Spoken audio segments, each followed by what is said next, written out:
Here. Councilmember Schultz? Here. Councilmember Siemens? Present. Councilmember Smith? We will expect Councilmember Smith shortly. The first item on our agenda this evening is a public hearing on the proposed FY 2015 budget. We're giving people a chance to comment at the beginning of the process before we've had our budget presentation of the city manager later in this meeting and before the council has started formal work on the budget. So we welcome your comments, and we have a couple of people signed up, and I will take them in the order they've signed up, and then if there's anybody else who wishes to speak, we'll take those comments as well. And the first name on the list is Joe Edgell, and he's followed by Mary Jane Machui and Arthur David Olson.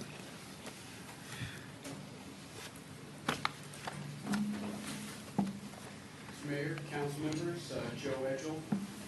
I'm representing Tacoma Dogs tonight. We've been, as you know, pursuing a dog park. I wanted to first extend my sincere gratitude and thank you to Brian Kenner and Susie Ludlow and their staff who've been instrumental in helping us work through this dog park process. I want to also note that Brian put money in the budget, and we really appreciate that because without money, obviously, we can't get done. The one thing I wanted to talk to you about tonight is the amount of money and the schedule. The amount of money is basically sufficient to effectively do design and planning work and not construction work. We were hoping that we would actually be able to see the dog park, at least in phase one, completed this year. I'd like to note that Kay Daniels Cohen attended the Tacoma Dogs organizational meeting at my house, and she talked about how it was important to her to see a dog park done. She said in one of the city council meetings that we made our presentation that she was hoping the dog park would be open by the end of 2013. Here we are well into 2014, and we have but a plan to budget some money for the dog park and not have it open till sometime well into 2015, probably the end of 2015. So what we request tonight is that the City Council increase the amount of money budgeted so that we can actually get the gates open this year. We can certainly do improvements to it the following year, put in some AstroTurf that prevents erosion much better, that sort of thing. But what we need to do is get the fence in with the gates and some limited ground cover, gravel, whatever it takes to get the dog park open this year. We estimate that it would take about $75,000 plus or minus to do that, to get the fence built and have site prep and put down some gravel to get the dog park open, which would be about a $25,000 increase, I think, this year. It would also require the City Council to direct the city manager to accelerate the schedule and to try to get the thing open this year. And to that end, we have here a schedule which discusses, and I'm asking the city manager to share it with each of the council members. He's seen this because it was an email to him. A schedule which would allow us to get the dog park open this year with the proper amount of money. So if we can, let's try to do what Kay wanted, and let's get the dog park open this year. $75,000 for phase one, which is a fence, some gravel on the ground, and the gates. Thank you. Do you when you say this year, do you mean this calendar year or this fiscal year? I'm sorry, this fiscal year, Councilmember Okay, Schultz. thank you. This calendar year, I'm sorry, I misspoke. Yeah, this calendar year. Oh, okay. So this Because the 2014. construction season is only going to get us probably through September, October. If we're not done building by then, we're probably not going to get any construction done this year. So calendar year, open by the end of October. Okay. Thank you. Mary Jane Machui. Hi, thank you for allowing me to talk with my baggage here. I'm just here basically, I've for years off and on tried to get a dog park. Part of it was off leash, but around 2009, 2010, I spoke to several people who really wanted to have, they said the dogs would run away if they were loose, and so I started to advocate for that, and I dropped the ball somewhat because I got involved with other things, really my son and other things, and Joe fortunately took it up, And I just want to thank you all for listening, and please, please, the dog park is just a great place for people to meet, and I don't know, there may not be too many instances of dogs biting people, but I'm sure there'll be less if they're socialized in this environment, and it's just a great place to meet people. I've made friends when I was in the semi-legal area before, and that I still have today, and it's just a great way.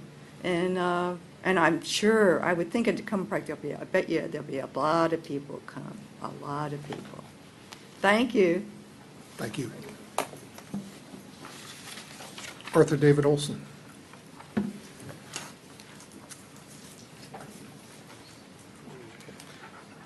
Arthur David Olson, Hancock Avenue. It seems Orwellian to have a public hearing on the budget before the city manager has presented it, but since it has been posted on the web, and since there will be other opportunities to comment, it's only somewhat Orwellian. I've sent typos and minor questions to the city manager. I thank the city manager and staff for a budget that's very clear and fairly complete. I particularly appreciate staff's recommendation to base the equipment replacement reserve addition on the projected cost of replacing just the equipment we have. I hope this recommendation is reflected in the approved budget. One area where I'd like to see more information is the police employees' retirement plan. The underfunding of the plan has been noted in recent council meetings. I'd find it helpful to have details on how much is being added, how that compares with previous years, and a projection of how long it will take to adequately fund the plan. A 200 problem. Page 49 projects supporting 200 voicemail boxes in fiscal year 15, but the staff directory on the city's webpage lists only 130 people. Something seems wrong there. A 20,000 problem. Page 39 shows council fringe benefits growing from $18,300 to $39,500, a more than doubling increase of $21,200. This looks terrible. It gives the appearance of an attempt to boost council compensation without increasing council salaries, and it's far out of line with fringe benefit changes in other departments. And a $2 million problem. Page 16 shows a roughly $1,860,000 general fund deficit for the year. Even with the city's currently substantial general fund balance, this size deficit can't be maintained for more than 6 years. I hope we can learn what the plan is for reducing the deficit in the future. And it looks like I have a few seconds. I'll mention that I noted in the budget that we have on staff a garden maintenance technician, and I am hoping we might be willing to change the name of that position to gardener. Thank you. Thank you. Anybody else wish to make any, to provide any testimony on the proposed budget? Mr. Lovelace in the back.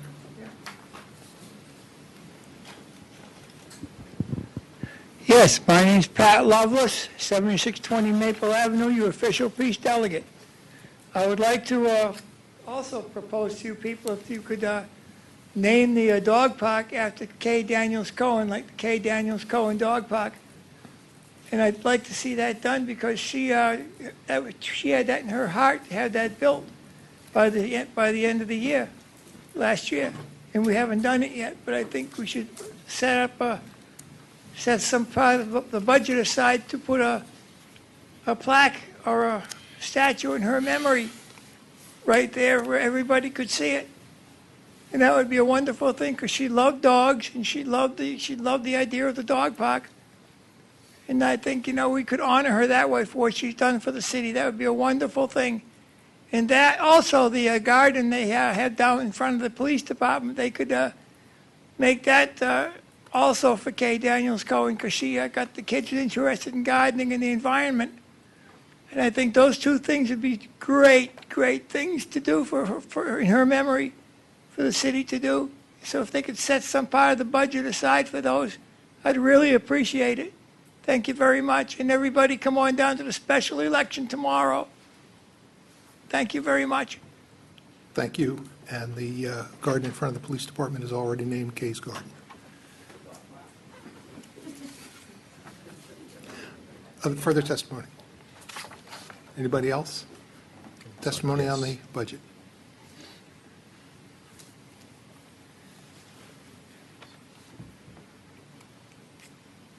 Hi, I'm Catherine Tunis. I have a couple of points on the budget. One, that I think there's one item in there that is either too much or shouldn't be there at all. And another thing that I think we do need to add to the budget because there's been a public safety concern about it. The thing that I think should not be there is the sidewalks request. My understanding is that council very carefully set out a process to be followed for requesting sidewalks before they were approved, before we would go forward with planning and construction. I have learned that that process has not been followed, that in every time it has been cut short. We are required to have a vote by the affected residents. I think the process actually is biased towards sidewalks, but that's, however it came out. There should be a vote by affected residents if the sidewalk is requested by members of the community. That has not been done. Instead, my understanding is that it has been gone forward, that step has been cut out, and the sidewalk process has been initiated at the request of a council member. A council member does not have the authority to direct staff or to start the process. And I think this is really a problem when council very carefully considers a process, develops it over a number of months or years, I forget how long it was, with a lot of public input, and then that process is not followed.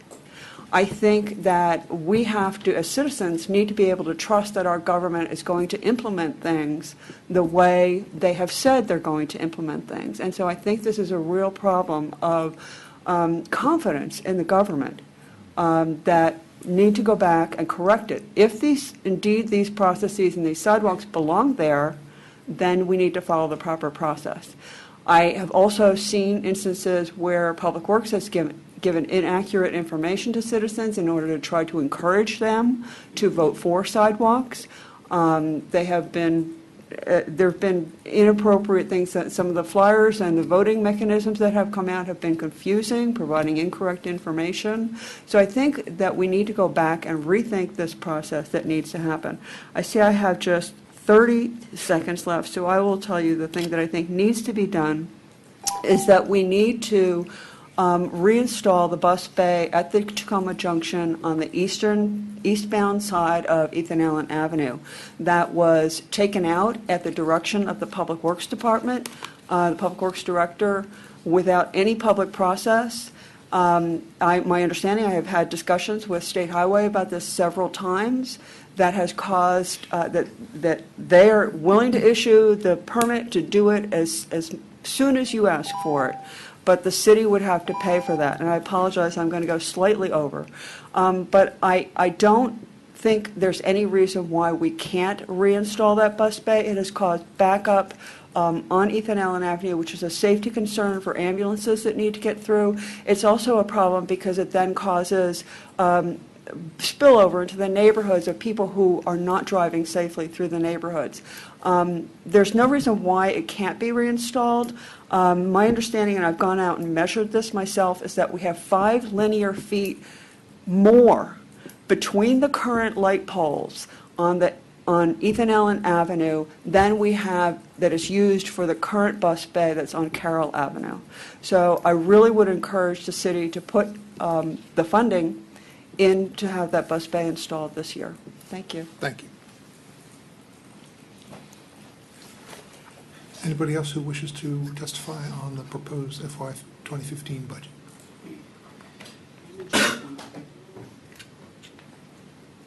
We have a few minutes and there's nobody else, so yes. I just want to mention one thing that I forgot.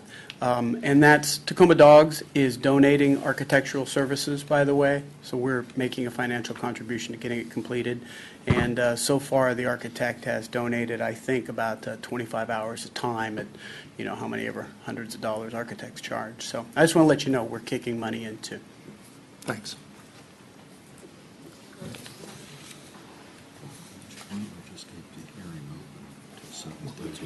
Hi, I'm Elizabeth Wallace.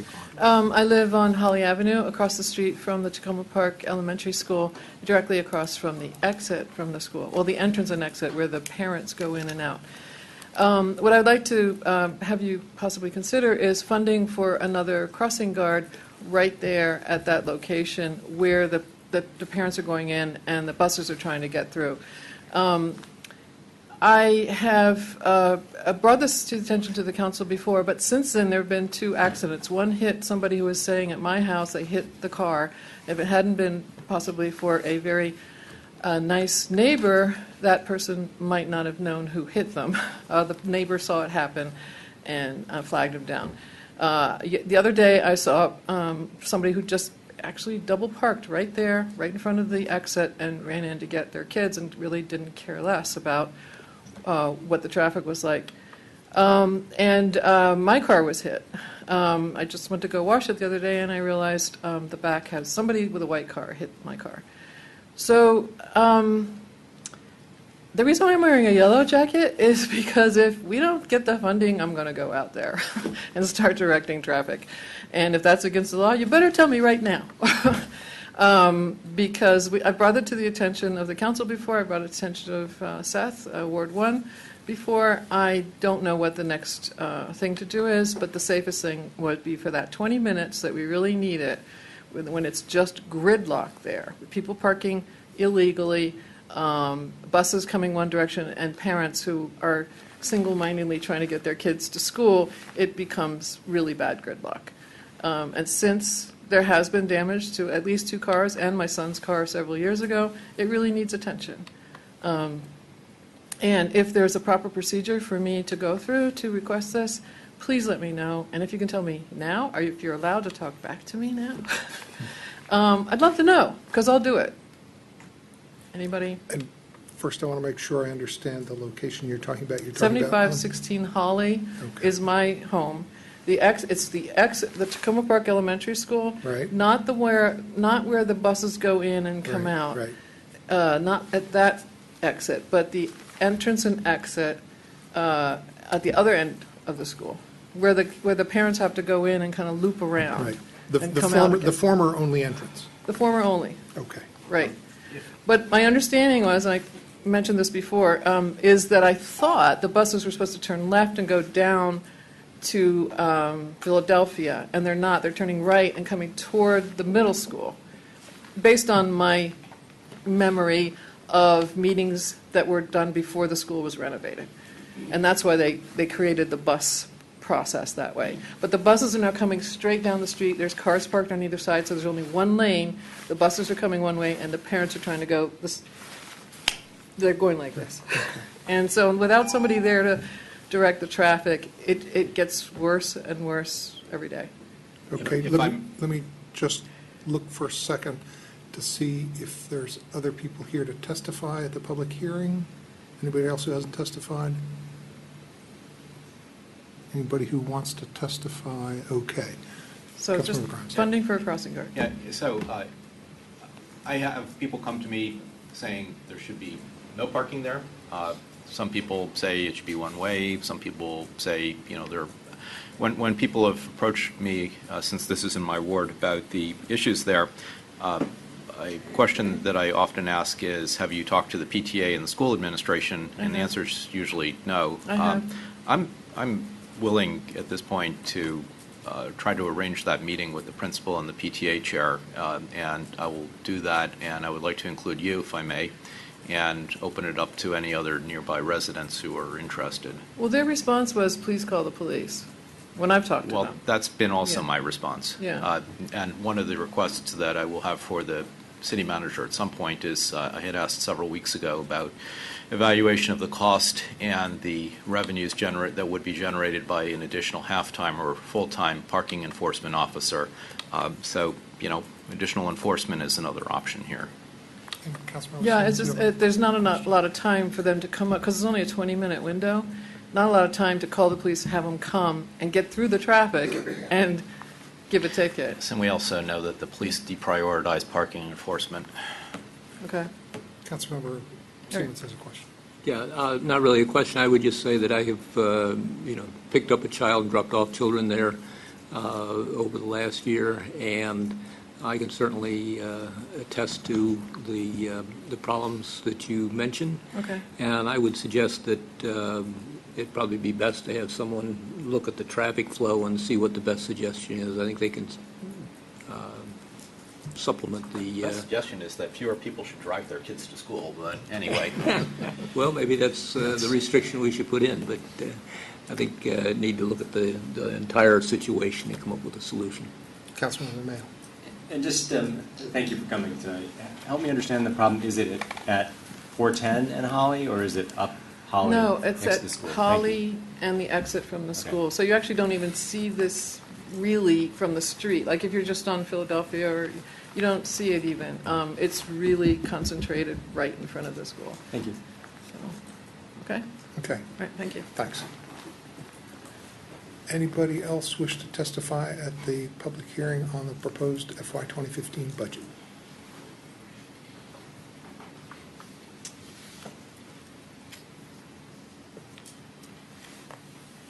Good evening. Diana Cohn, 16 Jefferson Avenue, Tacoma Park. I'm here today as much in my own right as I am as president of Isidore Tacoma. And I know there's a lot of serious issues that need to be addressed in the budget, and this is a little bit simpler and hopefully can gain general support. Last week was the 124th anniversary of the incorporation of Tacoma Park. That makes next year the 125th anniversary of the incorporation of Tacoma Park, when the Maryland Assembly declared us a city, or a town, actually, in those days. So I'm here to ask that the council consider a specific line item in the budget that would fund an appropriate celebration, commemoration of the 125th event. And I got, these are the newsletters from 1990, which was the centennial celebration. So there's some guidance in here. To some degree, it's a coordinating effort, because every organization will want to do something if we set up April or May or September as the time to do this. And I just want to note one thing. If we could find this, it would be great. There was a reenactment of the first city council meeting, and they discussed development of sidewalks, the city seal, and the problem of dogs within town limits. So it might be an interesting reflection if we could do something that would highlight the state of the city, the state of the town 125 years ago. So hopefully a small line item budget that would be an appropriate celebration. I'm still trying to resolve that. Thank you. I know one result of that was that for a number of years, Tacoma Park had a dog catcher on staff. We have in the Historic Tacoma archives at least one box of dog permits.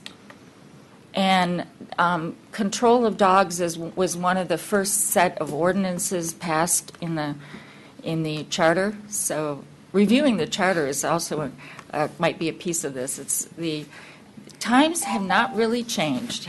Right. It sounds like 124 years of futility. Thanks.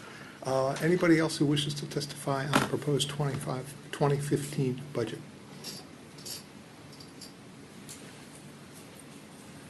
And we'll I'd just like to concur with Diana's proposal.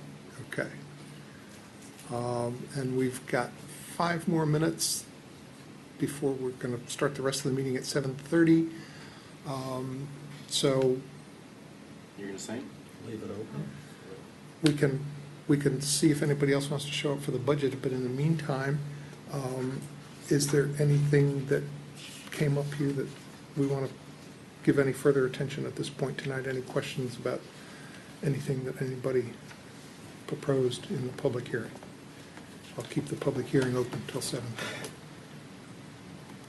Councilmember Siemens.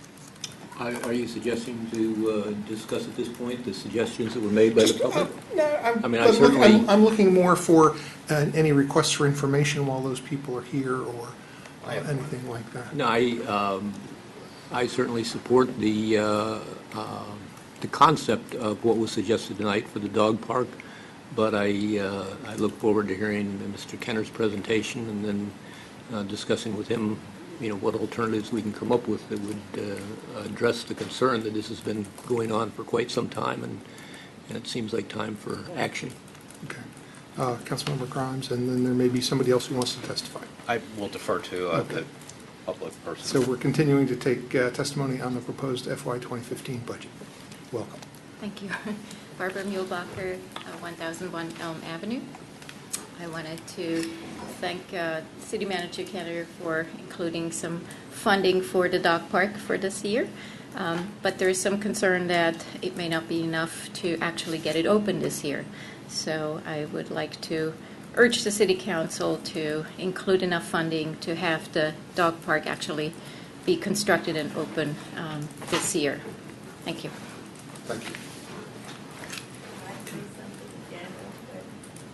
Sure. Thanks. It's about the dog park and the sidewalks, trying to live here. There's been a move afoot to put sidewalks down my street, Boyd Avenue, 400 block. And there was a meeting about 2 weeks ago, and these engineers came out with these real pretty drawings. But I'm going to ask the man, how much are you going to take from the curb? 9 feet. And I figured, why 9 feet? That would take 3 feet from what I consider my property. And I measured the streets right in front of the Jackson Boyd Kitty Park, and their sidewalks are 4 feet. So why do you have to take 9 feet from the curb? And they're saying, oh, you have to have these abutments and all this. But, there's no sewage system. There's near where I live. There's no water going to the Chesapeake Bay. Why does it have to be 9 feet? You could take that extra, 5 feet or so and give it that money to the dog park. Ta-da. Thank you. Anybody else? We've got a couple minutes left. Councilmember Grimes, you had another question or comment? Yeah. Regarding the dog park, I do note that I brought this up before, that we do need to have a discussion with the nearby neighbors. I don't anticipate any problems, but it is a matter of whether it's written or not process that we should go through, and I'm ready to do that at any time, but the city manager, my recollection, had asked to defer that discussion until we got closer to something definitive. And then secondly, on the bus bay restoration possibility, my understanding was that an inhibiting problem here was the standards that the transit agencies had for the length of a bus bay, and what that would apply even if another 5 feet were added to the length of the previous bus bay. Does anyone have a definitive answer on that point? I recall something similar, but I don't know what it was. We'll find out. We'll have to look at it. Okay. All right. Thank you all for your comments. I will call this public hearing to a close. We have an additional public hearing in a couple of weeks, and we have additional opportunities for comments on the budget throughout the process. So we welcome your comments as we go through this process. I think it was helpful to get comments before we start. And it's 7:30, so we'll move on to the next part of our meeting. And we start with any additional agenda items and its agenda scheduling update. I'll note that we do not have any minutes to adopt this evening, so we will not be doing that item on the agenda. And then for upcoming meetings, a reminder that in addition to another 30 minutes that the polls are open for the Ward 3 special election today, the regular election day for the special election is tomorrow, Tuesday, April 8th, and the polls are open from 7 a.m. to 8 p.m. at the Tacoma Park Volunteer Fire Department at 7201 Carroll Avenue. The following day, Wednesday, April 9th, there will be a special meeting of the City Council to receive the certified results of the Ward 3 special election. A reminder to my colleagues that that is at 7:30 here, and it would be good to have a quorum to certify the results, and I will be in Rockville testifying on behalf of the city on the county's operating budget, so I will not be here. Councilmember Siemens will be running that meeting. You said 7:30, Mr. Mayor? 7:30 Wednesday. And then Thursday, we will be here at 7:30 for our first council budget work session, and that will be covering the areas of communications, the library, public works, and police. A week from tonight, Monday, April 14th, there will be no city council meeting since that's the day that Passover begins at sundown. Thursday next week, April 17th, we'll have another budget work session, and we'll be covering the areas of housing and community development, recreation, non-departmental, and general government. General government includes information systems, human resources, the city clerk, the city manager, and finance.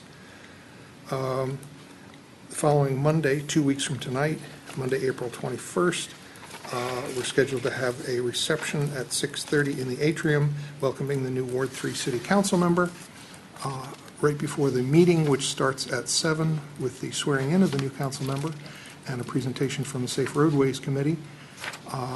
And then there will also be discussion of the mini grant award process and recommendations and the recommendations of the recognition task force. Then we have a tentative third Thursday budget work session. That'll be dependent on how things go with the budget before that point. And then a reminder that Monday, April 28th, 3 weeks from tonight, we will have another public hearing on the budget, and that will be on both the FY 2015 budget and the constant yield tax rate. And so that's upcoming meetings for April. We'll now go to public comments on voting items on this evening's agenda in the order in which they're on the agenda. So there will be 3 items, and the first of them is a resolution extending terms for volunteers from the Small Grants Review Committee. Is there any public comment on that item? Seeing none, we'll move to the next item, which is the first reading ordinance amending the Tacoma Park Code, Chapter 2.16, Article 8, the Emergency Preparedness Committee. Is there any public comment on that first reading ordinance? Okay, seeing none, we'll move to the third item, which is a single reading ordinance authorizing the purchase of a parking pay station. Is there any public comment on that single reading ordinance? Okay, we will move to public comments on non-voting items on this evening's agenda, and also we'll take comments on the consent agenda. Okay. And the consent agenda only has one item this evening. So, Mr. Lovelace, did you have a comment on stuff in general or on the single reading ordinance? I have a comment on the non-voting items. Okay. Yes, we'll hear your testimony. Can we get him a microphone?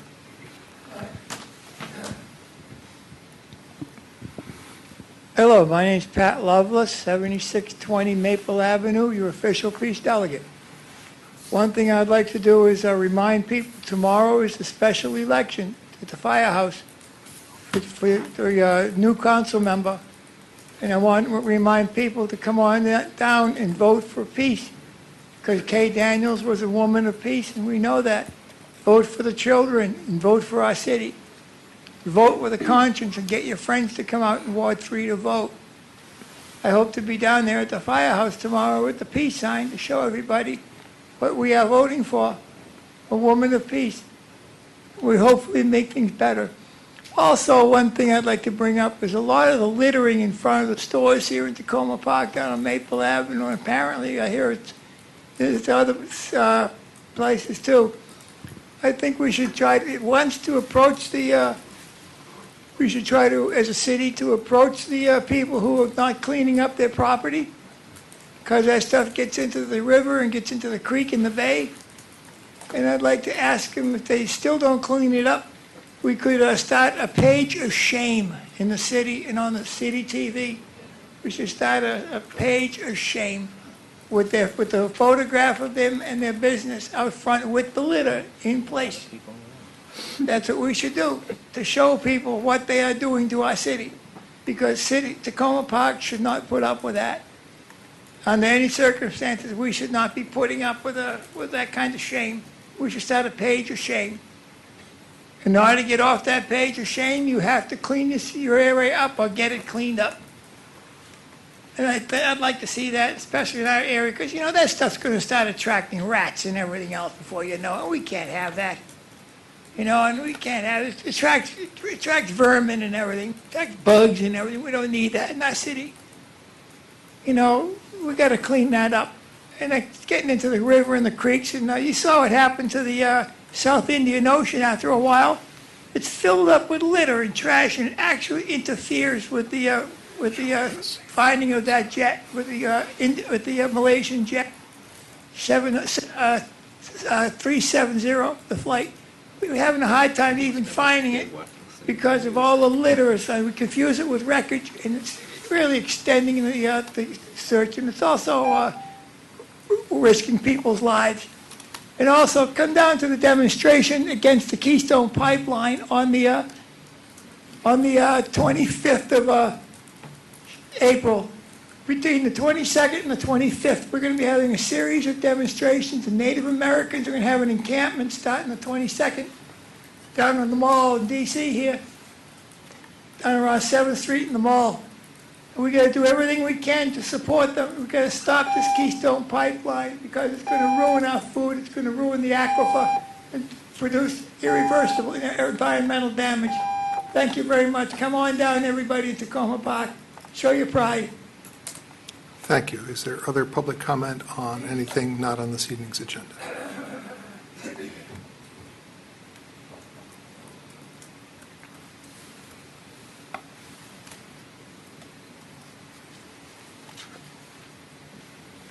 Good evening. Rue McKenzie from Washington Adventist University.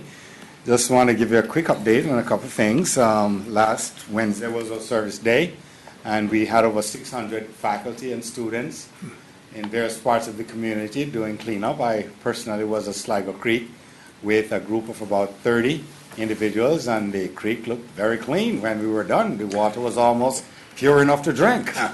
But they worked hard, and my little group was removing the English ivy from the trees that seemed to be choking out the lives of the trees. But it is our pleasure to be a part of this community in this way, and we look forward to doing that again this coming fall. Even as the college basketball competitions have been going on, so also the Enactus clubs from around the country, over 88 of them gathered. These are clubs that come out of the business schools, and we didn't come home as the top one, but we were all the way down to the quarterfinal. And we are very happy for our students that they were able to present, and they made it to the quarterfinal and did not go beyond that point. Our Family Fun Festival comes up this next Sunday at noon on the campus, and for a taste of international foods and various other articles that will be on sale. We have a guest artist that will come in that will do a gospel concert on our campus, and we also will be having a 5K Family Fun run the morning of the Family Fun Festival. So once we tire you out, we can feed you and rejuvenate you. So please, as a community, come on out and be a part of your community and support the Family Fun Festival and the 5K Fun Run on April 13. Thank you. Thank you. And what time is the fun run? Fun run, I think it's at 8:30. Okay. And people can still register. They could go online and register, or they'll be taking registrations on the spot. Okay. And thank you to all of those volunteers for their service day. Thank you. We appreciate it. Any other public comments on anything not on this evening's agenda?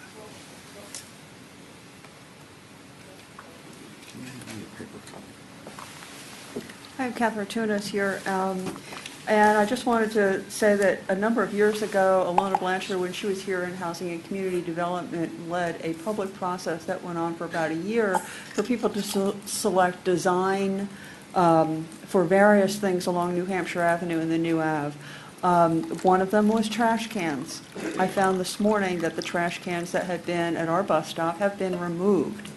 I think this is really frustrating when the public is working with their local government to have certain design features. My understanding is that there is a new lime green advertising garbage can fixture at the bus stop that was installed by Public Works.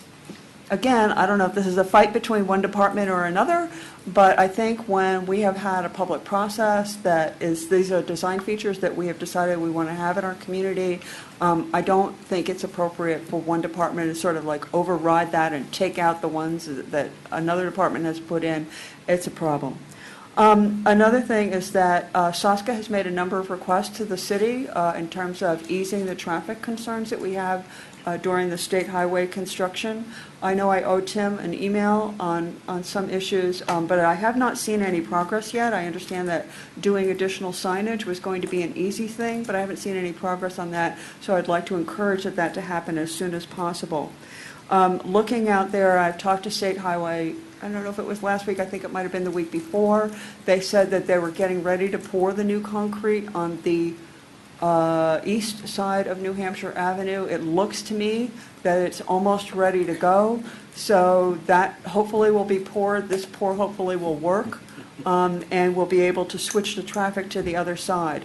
The other thing is that in terms of the discussions that SOSCA has had, one of the recommendations we made, which was a more long-term one, was to lower the speed limits on the side streets. This, I think, will be a long-term discussion. We wanted to have signs that say 25 miles an hour for the immediate time so that we can enforce at that speed. But people were saying that 15 or 20 miles per hour is really the maximum that should be gone through the side streets. I have had conversations with a couple of other Citizens Association presidents, and I understand that that is a common concern, that they also want speed limits lowered. So I can't say that citywide a lot of people have had that conversation, but in our neighborhood and adjoining neighborhood that has been the case, and so I would urge that this be something that the city pursue and see whether it's feasible and how we might go forward with that. Thank you so much. Thanks. Anybody else wish to provide comments public comments on anything not on the agenda? Okay, we will now proceed to council comments. I'll just make two brief ones at the beginning. Wanted to let people know that as of 7 o'clock when I came into the building, so far 231 people have voted in early voting in the Ward 3 special election.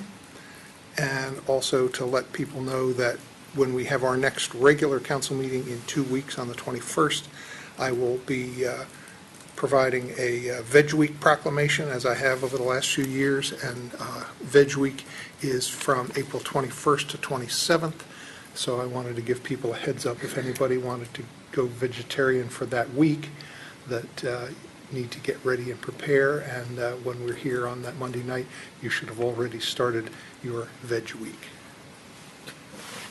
Councilmember Siemens. Thank you, Mayor. I have several items tonight. First of all, several months ago, I talked with the city manager about the crosswalk at Piney Branch and across Piney Branch at Ritchie Avenue. And I think we need to explore some way of, with the State Highway Administration, of calling motorists' attention to that crosswalk and making it a safer place to cross. I'm particularly concerned after today and watching the young people getting out of the Tacoma Park Middle School. I would ask Chief Goldberg maybe to have one stop by and observe what's going on, because we have young people trying to cross the street at the crosswalk, also trying to cross the street not at crosswalks, and kind of defying traffic on the road and traffic not adhering to the state laws.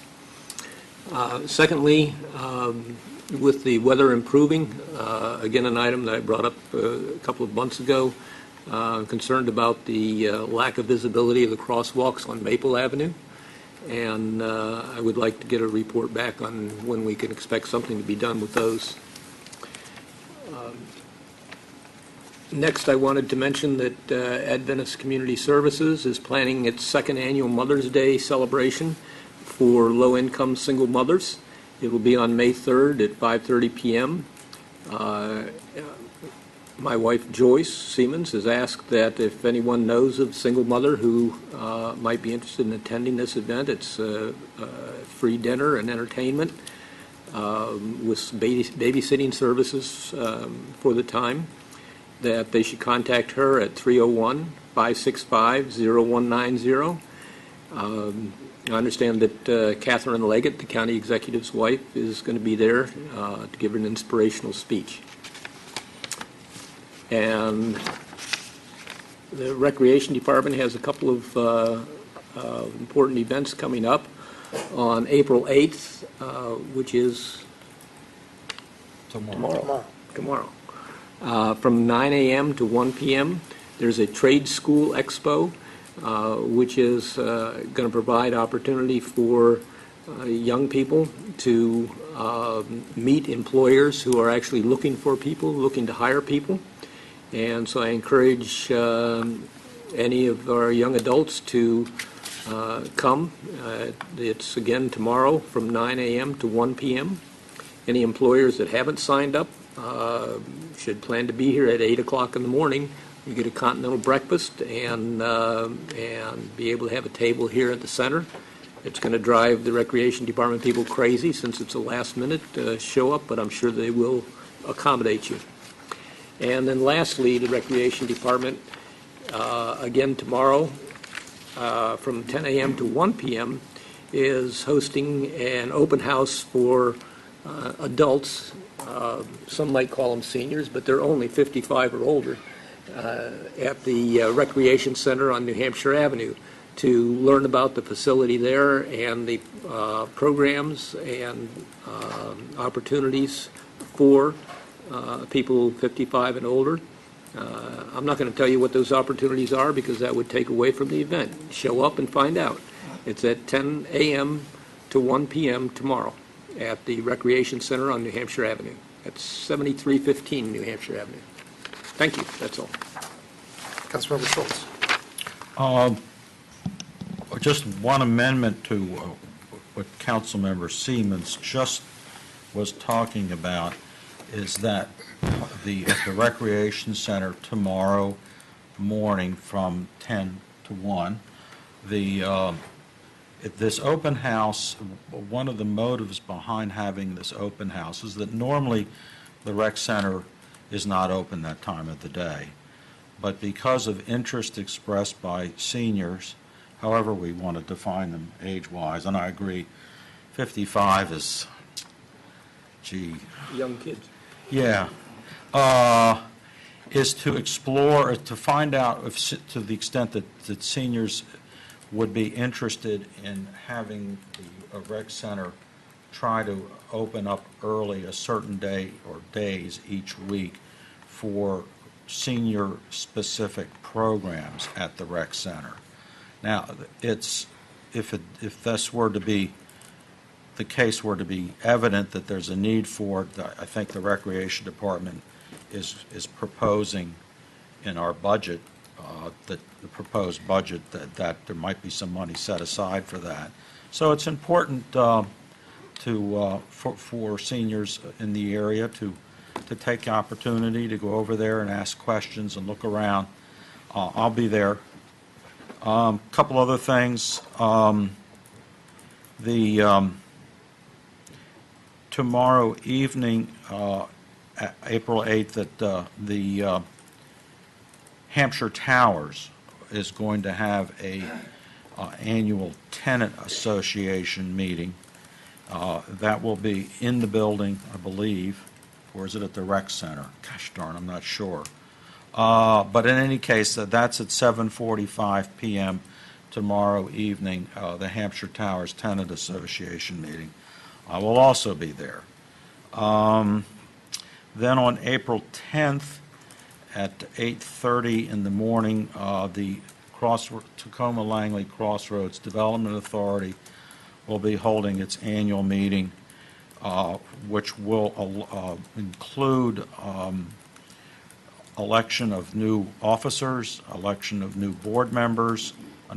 Several people are stepping down. There's some vacancies to be filled, including the president, and approval of amended bylaws, which will allow the CDA to increase its license fees over the next 3 years. So it's an important meeting. It will be held at the 7676 Professional Building, where the CDA offices are located, on the second floor in Suite 220, 220B to be exact. So just a reminder to anybody who's listening that that's probably be a pretty interesting meeting. And I just wanted to finally add, today I had the opportunity with our staff planning professionals to meet with with a bunch of people sponsored by the Urban Land Institute, who is undertaking a technical assistance program with regard to the future of the crossroads and the Purple Line. And this is a part of, from ULI's point of view, and these participants, it's part of a leadership program.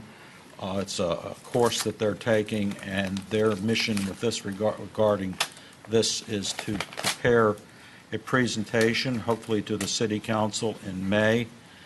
They have about 5 weeks to work on this project. Members of this group come from the shopping center industry, housing, affordable housing community, housing construction, infill areas, these different professional planners from around the area. So it's exciting because they're going to be kind of looking at this area, bringing their individual expertise to bear, and I'm hoping we'll get some good ideas out of that will be practically useful for all of us who are interested in the future of the crossroads. It also involved a field trip out to the site in the pouring rain, which was kind of fun to get wet. So that's all I wanted to say. Thank you so much. Councilmember Mayo. Thank you, Mayor. A few small issues. One, I put in I think SAJ came and spoke to us at some point about a citizen request to have a crosswalk installed on Carroll Avenue at the intersection with Lincoln. And SHA, or maybe it was at a public meeting, said they weren't going to do that because the engineers had said that the sight lines for that crosswalk were it was on a curve. And so I followed up with the district engineer asking them to evaluate a crosswalk, essentially a block to 2 blocks toward the junction of that, and haven't gotten any reply. So I can elevate it, but I would also welcome the city staff following up with SHA about that. It's a relatively straight stretch of Carroll Avenue with no crosswalk for quite a distance, and as Council Member Siemens was talking about before, very close to schools. If I may, on the Tacoma Junction Task Force, we took up these questions with Cedric Ward, who at that time was the assistant district engineer who was responsible for whatever it was, and we got certain answers which definitely bear verifying, such as that they didn't want to put in crosswalks where there were not 4-way intersections, in other words, crossing streets. But this kind of stuff was brought up, what would that be, 2 to 3 years ago, and yeah, we got pretty negative answers then also. Okay. Well, if city staff can follow up, then we can figure out how to elevate it. Maybe it's something the new council person can work on. I had a question from a constituent regarding the code enforcement on owner-occupied properties, and that was something that formerly, before our rewrites of the housing code, was done by the county, is my understanding. But can city staff explain to me either now or in writing later on the current status of that? So owner-occupied properties, how is code enforcement handled in those cases? And I'm thinking of both owner-occupied with a, owner-occupied with a single unit in the building. There was, my understanding was that the city was taking action, legal action against the owner of a house on Lincoln, I think it's Lincoln Avenue, with a tree through the roof that has had a tree through the roof since last summer. So any update on the status of that court proceeding would be helpful, and in particular, if it includes some progress in terms of getting rid of the tree, that would be great to know, and great to let the community know. If the city could provide an update, and council at some point, and I remember the mayor speaking about this specifically, about snow and citations for failure to remove snow from sidewalks. If the staff could provide an update in terms of whether there were any citations issued this winter, the number of citations, and regardless of that, I think we should start thinking now about plans to educate residents next September, October for next winter's snow, and plan for sufficient citation and enforcement action to try to get higher compliance with our requirements to keep sidewalks clear. If I can add to that, not only Yeah. citations, but warnings. Exactly, yeah, I should have said that. And the last is a broader policy consideration, and I note that because we're talking about the parking meters tonight. We'll also be talking about speed cameras at some point during the budget process. And, a big part of our speed camera revenue goes to pay for the contractor, hundreds of thousands of dollars for that contractor. And yet, at the same time, our city also has in it a provision, we have in our code a provision toward essentially trying to discourage outsourcing. But as technology changes, what we end up doing is more outsourcing. It doesn't feel like outsourcing because it's a component of government service that didn't exist before. But it's nonetheless part of government service. Maintaining speed cameras is something that used to be done by officers with handheld radar guns, or by officers, before the technology that, to do that, following people down the road or eyeballing it. I don't know how people used to do, speeding tickets 40 years ago, 50 years ago. But more and more we're going to have to deal with technology like this, and then whether we do it in-house or do it out-of-house. And there's no real right moment to talk about this, but I'm just concerned at, a creep toward more and more use of private contractors, often very expensive private contractors, to deliver city services. And I just bring that to my colleague and the city's attention. Thank you. Councilmember Smith. Thank you. I just have one question for the Deputy City Manager. Do we have a date yet when the Director of Ride-On will come before the council?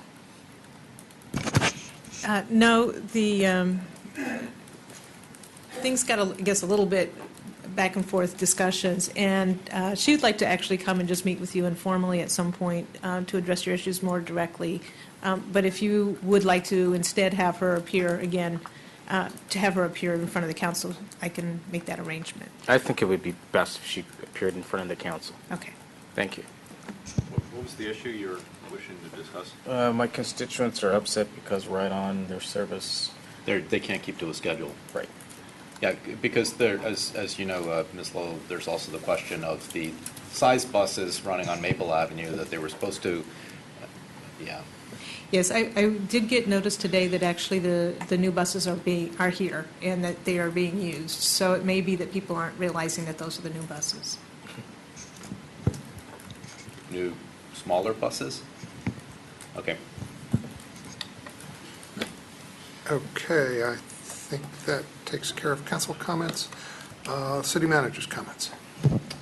Thank you. Just one update, which I hope is positive. We have our senior outreach coordinator we've completed all the necessary background checks and so forth, and so she actually will be starting tomorrow. Her name is, and I'm going to butcher the last name, Karen Marischau. She will be our program manager for Lifelong Tacoma Park. She's held positions with a number of other organizations, including Network for Good, the American Cancer Society, and the Reston Community Wellness Organization. She's got BA in Communications from Wilkes University, and she'll be spending really her first couple of weeks just getting up to speed with many of the community and other stakeholders in this area And so if the council has any suggested parties that they would like for her to start to meet with, please let myself or the deputy city manager know, and we'll be sure to put that on the agenda. But just wanted to announce that. It'd be great to have a short announcement that I can send to lists. In particular, there's been quite a discussion on the Philadelphia Eastern Neighborhood List in the last few days about senior services. Yeah, I'll have some suggestions. Can you repeat her name again? It is Karen. Now you got me messed up. How do you spell it? I'm gonna Karen spell it. Marichau. Last name spelled Marichaeau.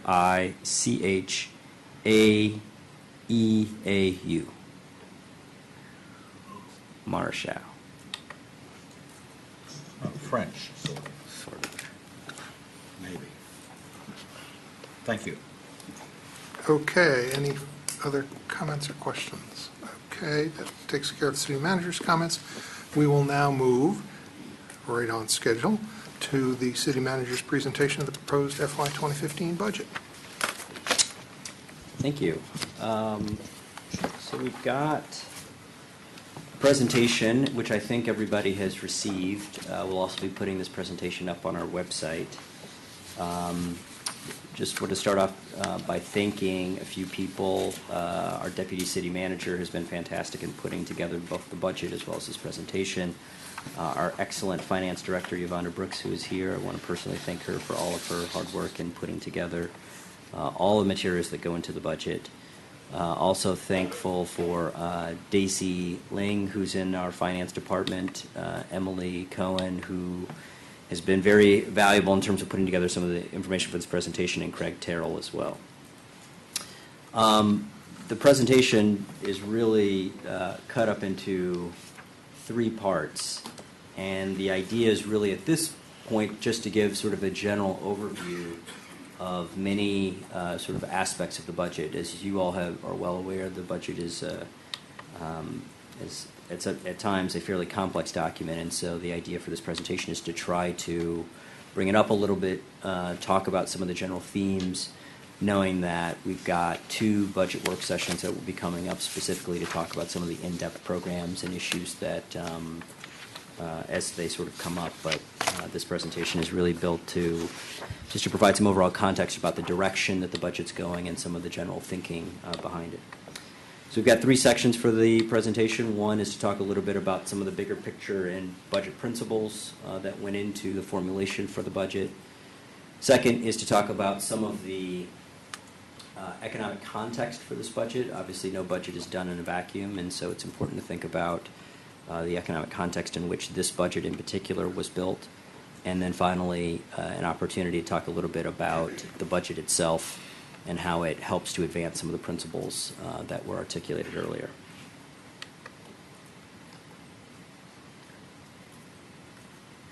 Now it's not gonna- There we go. Budget context, first one. Just want to highlight that is our mulch pile at Public Works. I in particular am very happy with the process for this budget formulation. I know that some of the components of that formulation have been done in the past, but I think that there were some elements this year that hopefully weren't done in the past and perhaps were a little bit new, and I'm hopeful that the council found it helpful. I know from the staff's perspective, we certainly found it helpful in terms of putting together this budget. Just wanted to highlight a few of those things. We went through some council retreats in November and January of this year, which helped to for the council to talk a little bit about prioritization, also to talk specifically in the second council retreat about some specific budget items. On the internal side, we've had some meetings with some stakeholders and some, as well as with individual council members to talk with you all in particular about some individual concerns or issues that you might have. We had department roundtables this year where we had an opportunity for the departments to talk to you all and to the residents a little bit more specifically about what they're seeing, what are their objectives, how do they measure success, as well as some of the trends and challenges that they see going forward. And then finally, we had an opportunity to talk in depth with what I really consider the subject matter experts, the people who are living and breathing this every single day in terms of what they're seeing and what kinds of opportunities they'd like to take advantage of in fiscal year 15.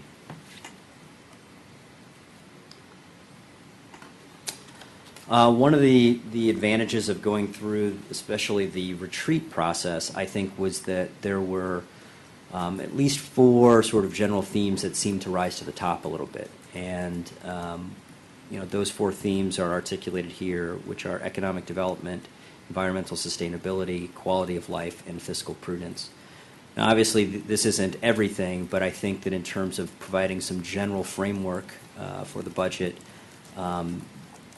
these aspects seem to be incredibly helpful, as well as provided some context for how we might propose to position the city going forward to be able to take advantage of some opportunities within these principles themselves.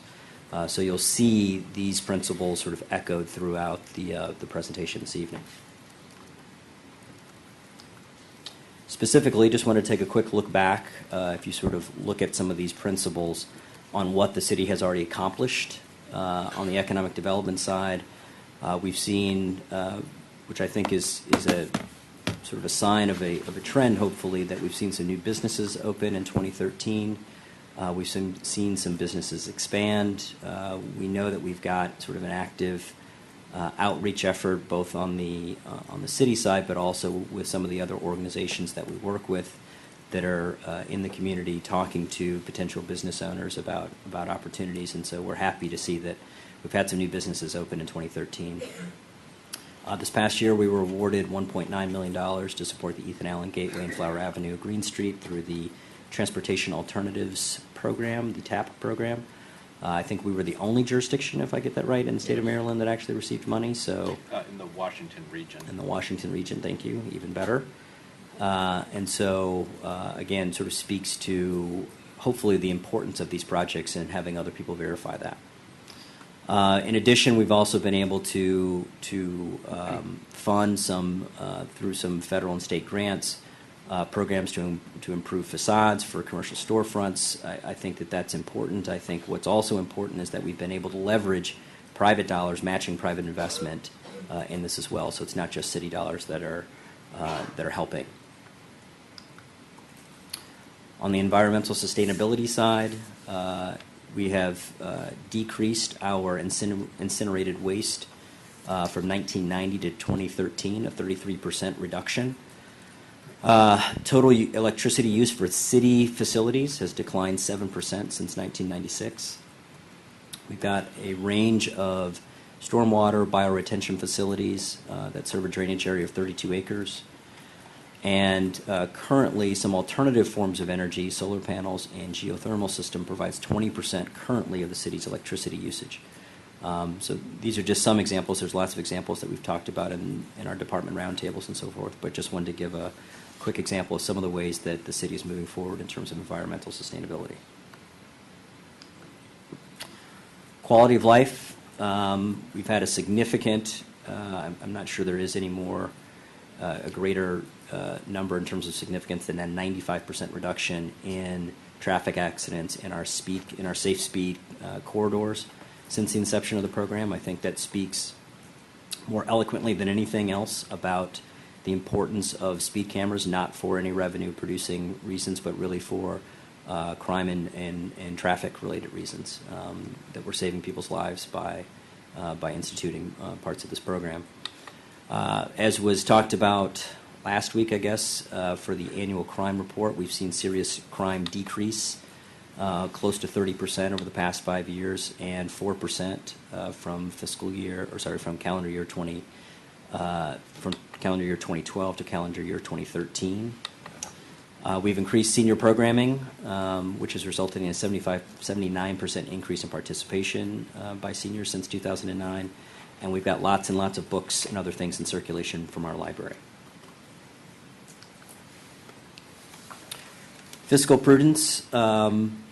The city's total debt has declined 52% since 2011. Sometimes there is obviously such a thing as good debt. However, I think that in terms of a financial encumbrance, I think the city's done looks like a very good job of making sure that its revenues are fairly free from any long-term obligations, financial obligations. The total fund balance for the city has remained greater than $8 million for the past 4 years. As many of you are already aware, we have received the Government Finance Officers Association Finance Award for the past 8 years for transparency in our financial documents. And last year, the tax rate was reduced in Tacoma Park. So again, just some evidence in terms of these 4 sort of principles where the city has sort of been. Next, just wanted to briefly touch a little bit on the context under which this budget was formulated. We wanted to think about this, I guess, most specifically in terms of some of the characteristics of some of the residents, actually, that we end up serving. I mean, we are, as a government, we are in the business of providing services, programs, resources to help administer services to people, mostly. And so we wanted to take a quick look at just some of the demographic characteristics of some of the residents here in Tacoma Park. In that context, we want to take a look first at some regional economic trends, so what's happening regionally in terms of potential impacts to our budget. We know that, as has been sort of reported most recently, that unemployment has been decreasing. If you look at it as 2009 being sort of the high, in Washington, D.C., that was 11% for unemployment. It's now down to 7.5% in 2014. Suburban Maryland used to be as high as 7%. Now it's down to 5.2%. And the U.S. Unemployment rate has gone down almost 3 percentage points from 9.5 to 6.6. So again, just in terms of the trend, it seems like more businesses are out there hiring. To those ends, we've seen in suburban Maryland 36 consecutive months of positive job change. Again, an indication that things are headed in the right direction. Also, in terms of the housing inventory and house price appreciation, we've seen some of the highest levels of existing home sales, which is an indication that some of the significant housing overhang that was left from the recession is starting to some of that pressure starting to relieve itself a little bit. And we've had, at this point, 2 straight years of every month having a positive house price appreciation for the D.C. metro area. Again, sometimes during the recession that there was a sort of a bubble effect, and so that's not necessarily always an indication of a positive economic trend, but certainly compared to having 24 straight months of negative house price appreciation, it's something that is positive. There's still some uncertainty, however, in the region. We still have the lingering impacts of federal sequestration, which continue to impact how businesses grow in the area. We have the potential now, I think, for rising interest rates. I know the Federal Reserve has been, there's a term that I can't think of that they use to... QE, quantitative easing? There we go, quantitative easing, to have a pretty way of saying, yes, we might raise interest rates in the future because we're afraid of inflation and some other impacts of having low interest rates. And just in general, this hasn't been a case, I don't think, on the economic side where people have just been able to declare that the recession is over and that everything is rosy again. I think that it's largely been a stop-and-start recovery. And, that's important as we sort of think about our budget specifically, because we receive our revenue from a variety of sources, which also sometimes can be stop and start. So it's just something that we need to be mindful of. Next, we want to take a little bit of a look at who lives in Tacoma Park. A lot of this is from the most recent 2010 census. Probably nobody, to a surprise to nobody, we are a majority minority community. Something that was interesting to note is that Tacoma Park has roughly twice as many foreign-born persons as the state of Maryland does. To those ends, then you would expect the next line, which is that language other than English spoken in the home is also about twice as much as the state of Maryland. We also tend to have a higher percentage of a bachelor's degree or higher for our residents in the state of Maryland. Again, just giving some context to some of the characteristics of the folks that we serve. In terms of an age demographic, I think what sort of jumps out at you at first is that the longest line is 5 to 19 years old for Tacoma Park. I think that there's close to 7,000 residents that are 19 or younger that live in Tacoma Park. 55% of our households have children under the age of 18. Our average household size is pretty normal at 2.5 people. Montgomery County, if you look at just in terms of population changes, Montgomery County saw a 13% increase in population between 2000 and 2010.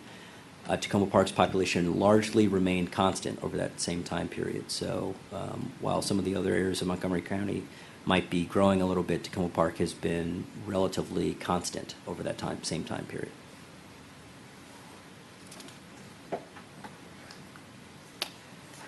So where do we live? Where do people who live in Tacoma Park live?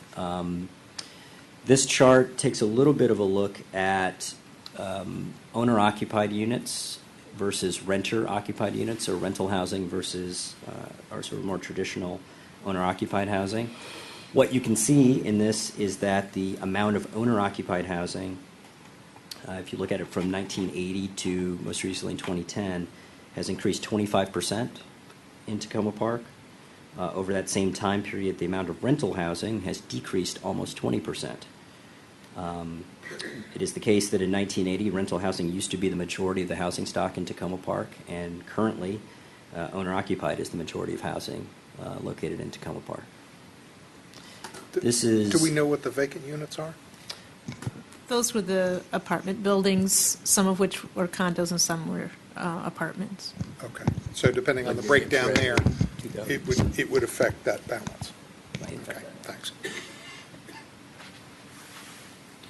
If you look at our current housing inventory, however, Tacoma Park maintains a larger percentage of rental housing compared to Montgomery County or the state of Maryland.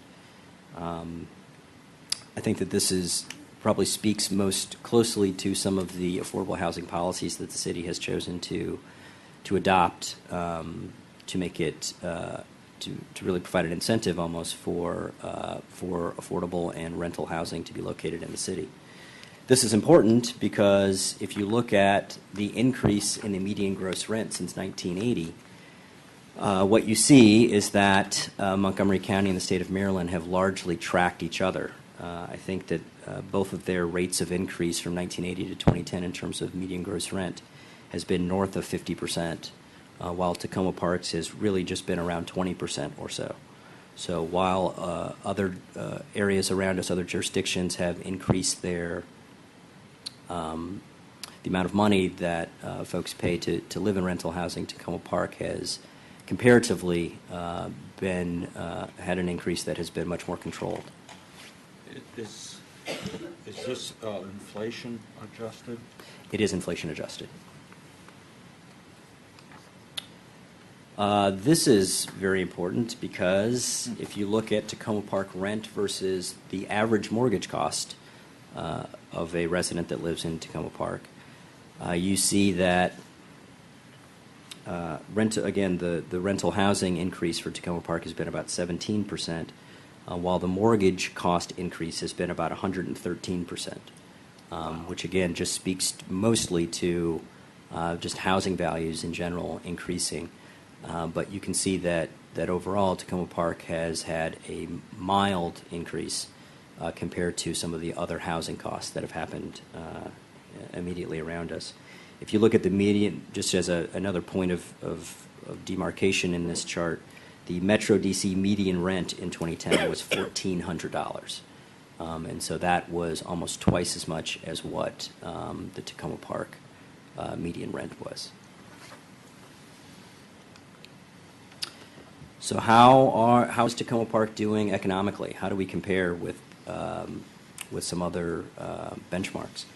Our per capita income, our household income, and our persons below poverty line are roughly equivalent. We're pretty much the same as the state of Maryland is. One thing that was sort of important to point out was that in terms of retail sales per capita, and again, retail sales per capita is a measure of how much retail spending is being done in an area by the number of people in that area. That seems to suggest that there may be some opportunities for businesses to come in and to increase that retail sales per capita, because we may be under-retailed in some ways compared to some other areas. I know that the national average in terms of retail sales per capita is closer to $25,000 This is per sales person. within the jurisdiction, within the city, as opposed to by people who live in the city. It is or to sales people. of businesses in this immediate area. So who do you think is capturing those dollars? The district or? That is the classic leakage question, and so my assumption is that it's, especially because of where we're geographically located, it's a mix of Montgomery County, Prince George's County, and the District of Columbia. I wonder how much of that is car dealers. We're a bedroom community. We don't have a Walmart or a Target, right? That's true. It reflects quality of life as well as. It could. Yeah, but if you looked at like Bethesda, I mean, I would think that their retail sales per capita would be pretty high. They don't have a Walmart or. But they got a Mercedes dealer. I think the way that I sort of interpret this is that this may be one of the reasons why businesses are finding Tacoma Park interesting. This may be, hopefully, a sign that some of the businesses that choose to locate here will do well. And I think generally we would like for businesses to do well who locate here in Tacoma Park. Because it would be good to understand how much of this, I'll call it deficit, is because people here don't have the money to spend or don't want to spend the money, versus they have to go other places to spend it, and they have to get other places, and how do they get there? This is one of the questions that we have asked in our resident survey, is to get a little bit more granularity around, are there businesses here that you'd like to see located here that you'd spend money on? Are there impediments to shopping in some of our commercial areas that are located here in Tacoma Park? So I'm hopeful that we'll be able to get a little bit more information when we get the survey results back.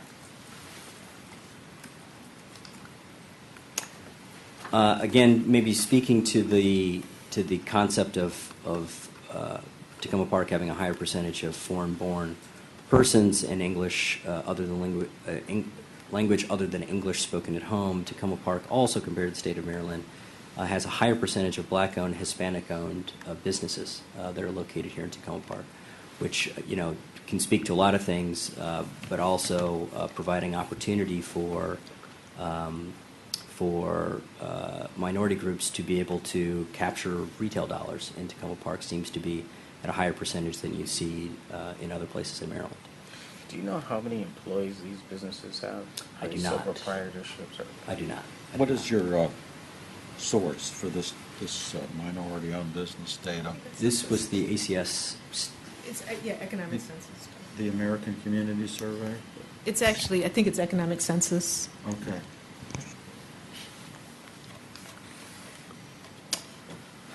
Again, sort of speaking a little bit to the sort of how the city is doing economically, we also wanted to provide just a very quick evaluation of the current property tax rate against some other jurisdictions in Maryland. This property tax amount includes state, county, municipal tax rates, and it assumes a average $500,000 average housing cost. I think that the median housing cost in Tacoma Park now is like $474,000. So we just rounded to 500. As you can see, we're at the higher end if you look at other jurisdictions that are located in Montgomery County. However, if you look at just our immediate area, we sort of settle in there, sort of in the middle. We've got some jurisdictions that are a little bit less, some that are a little bit more. Apparently, if you want to pay a lot of property tax, you should definitely live in Baltimore, where you can, or the District of Columbia, which isn't on here, but. It's important, obviously, to note that the majority of the tax bill still is taken up by the county taxes. County taxes still continue to make up more than 50% of the property tax rate that residents pay. Which is inflated by what they're paying for the services that we provide. Which we'll get to a little bit later, yes.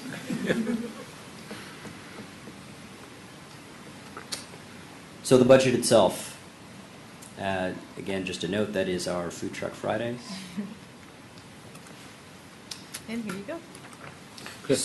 So we wanted to, there are obviously some inputs to our budget that are important. One significant one, as we've talked about before, so we wanted to give it a full slide, is municipal tax duplication, or the county tax payments that we receive for services. They constitute a significant portion of our budget. The county duplication payments are 20% of the city's general fund budget. Again, our general fund budget contains most of our people and expense for the city. Again, these payments are to compensate the city for the services that we provide that the county does not, but where the county also taxes for these same services. As you can see, we are roughly the same compared to fiscal year 14. I know that there had been some hope that the county would have engaged us in some other jurisdictions in fiscal year 14 to try to get to perhaps a more, what we would call a more equitable payment model. That did not happen. We have talked most recently about continuing to dialogue with them in a task force that I think will begin in June of this year. So we're hopeful that going forward we will have something that's a little bit more equitable, and two, payment structure that is more easily predictable. Right now, we just kind of hold our breath and wait until the county has released its budget to tell us how much money they've given us. And in terms of planning, it makes it very difficult to plan for some of our more long-term expenses, which is what these payments go to fund, when effectively this is very short-term money that we cannot adequately really plan for. Similarly, on the state side, highway user revenue. It's just a look at some of our highway user revenue totals that the city has received over the past 10 fiscal years. Again, a highway user revenue is state of Maryland money to compensate the city for local transportation projects. I'll most importantly sort of point your attention to fiscal years 14 and 15, which are the current fiscal year that we're in, and what has been proposed in the state budget thus far. We receive sort of a formulaic amount, and then the last 2 years, in the current fiscal year as well as proposed in fiscal year 15, there has been proposed 2 one-time grants. This is problematic. This is challenging, not problematic. This is challenging to budget for, especially when you look at what the level of some of our previous highway user revenue payments were before the most recent recession. So again, it's just a indication that we do have some variability. Neither the county budget nor the state budget is finalized yet, and so we're hopeful that these proposed totals for fiscal year 15 end up being true. And the state budget will be finalized in 3.5 hours. Okay. And just a perspective, highway user funds go to pay for the maintenance of our roads and bridges. Is that right? That's right. And just to kind of put this in perspective, in general, we spend in the $700,000 to $800,000 a year for those expenses. And that doesn't really include much spending on bridges, for which the county can give us money as low as $17 a year.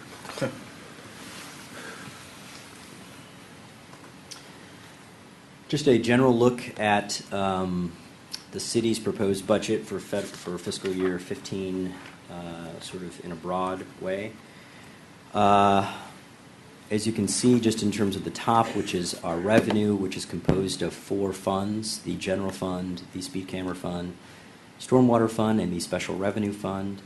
There's just a comparison between fiscal year 14, which we're in right now, and the proposed budget for fiscal year 15, and some look at some of the changes.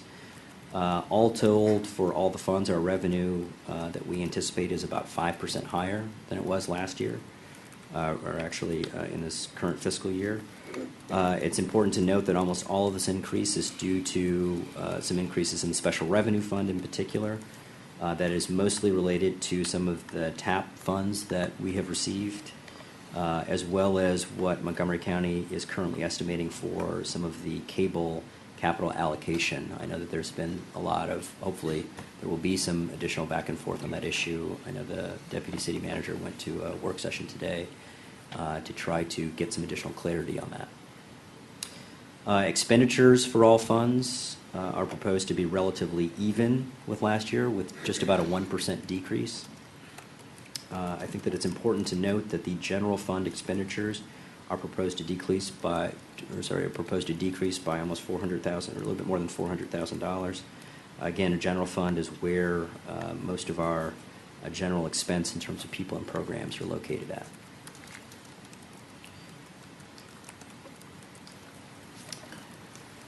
The next chart. I wanted to provide, as clearly as I know how, something that, at least for me, helps to illustrate sort of why the budget was proposed the way that it was. So I'll try to explain this briefly here. First, the top two lines, the blue line and the orange line, are, for all funds, the total revenue and the total expenditure for the last 10 years that the city has had. Ideally, those two lines should pretty well track each other. It is okay if the expenditure line is a little bit higher than the revenue line, because we do have fund balance that we use in certain years and for certain situations. But largely, they shouldn't be too far out of whack. If you look at sort of the difference between fiscal year 14 and 15 for those two lines, you can see that the expenditure sort of angle, the slope on that is sort of trending back towards the blue line. That was really purposeful.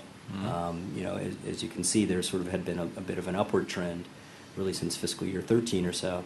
And so the idea was to try to make those two a little bit more in line going forward.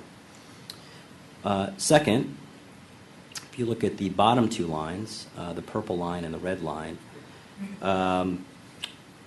these are sort of the primary drivers for each of those revenue and expenditure lines above it. The purple line is our general fund expense. If you take out capital expenditures and debt service. Capital expenditures and debt service sort of change over years depending upon how much debt the city has. When we build the community center, we take on a lot more debt, which can sort of distort sort of what's happening in terms of just the general fund, operations, program, and people.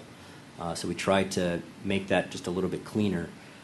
So as you can see, again, sort of the slope of that line, if I were to draw a trend line on that, it's sort of trending up. So our expenditures are trending up, which is largely in line with compensation increases, healthcare costs, and so forth that help to drive sort of that line up. Similarly, the red line is our tax revenue line. The tax revenue line makes up about 56% of our total revenues that the city receives. Just as a point of reference, the general fund expense makes up about 76% of the total expenditures that the city has. So again, the idea is that the red line it doesn't necessarily have to be equal to the purple line, but it should be in the same slope, and it should be largely going up, you'd hope, when our expenditure line goes up a little bit. And again, if I point your attention to fiscal years sort of 13, 14, and 15, you sort of see that the purple line, our expense line, has been trending up a little bit, while our revenue line has been largely flat. We are in the second year of a 3-year property tax assessment cycle. So for fiscal year 14 was the first year, fiscal year 15 is the second, and presumably 16 will be the third. So we did not see a significant increase in fiscal year 15 in terms of property tax revenues, as we would expect, because the last time that that property assessment cycle started was sort of at the tail end of, sort of at the very tail end, I'd call it, of the most recent recession. Nor do we expect a tremendous, I would say, increase in fiscal year 16 in terms of property tax revenue. So if you look again at the slope of those two from 14 to 15, the idea was for the purple line to stay, at least in terms of where it's sort of trending, equal. We want to make sure that our expenditures are largely in line with what we think that red line is going to do even for next year, which is to stay relatively flat. And is the gap between the purple line and the red line tax duplication? Not. I mean, because those revenues aren't classified as tax revenues, they're reimbursements from the county? Occasionally there can be a few vagaries in that, but there is a component that is certainly between those two lines, which is money for services that we are paying for that we are not getting reimbursed for, But or I'm- but only I'm- getting reimbursed for a portion of. But I'm trying to understand why the revenue never gets up to the expenses in this chart, and I'm assuming that it's because there's another piece of revenue that isn't counted in the red line, which is those intergovernmental payments. Yeah, I mean, to go from the red line as an example to the blue line, which is the total revenues, there are other revenue sources that drive that, correct? So the red line does not include either the state income tax, 14% or whatever the amount is, or the county. 17. It includes state income tax, it includes It does. property tax, and includes utility fees. in there. So I mean, the other way to look at the difference between these two lines is that somehow we're succeeding in placing a smaller percent of the burden of operating our government on tax revenue, and something has changed for the better. Glass is half full or half empty, yes. Or could you look at it that we don't have any other types of revenues that are being generated other than property, the three taxes that you That gave is, us? that is, I think it certainly is also true that if you look at some other jurisdictions, our income tax amount that we receive as a percentage of our total revenues is probably a little bit lower than what you'd see in other areas. So we, in particular, we have property tax, which is the primary driver of our revenues.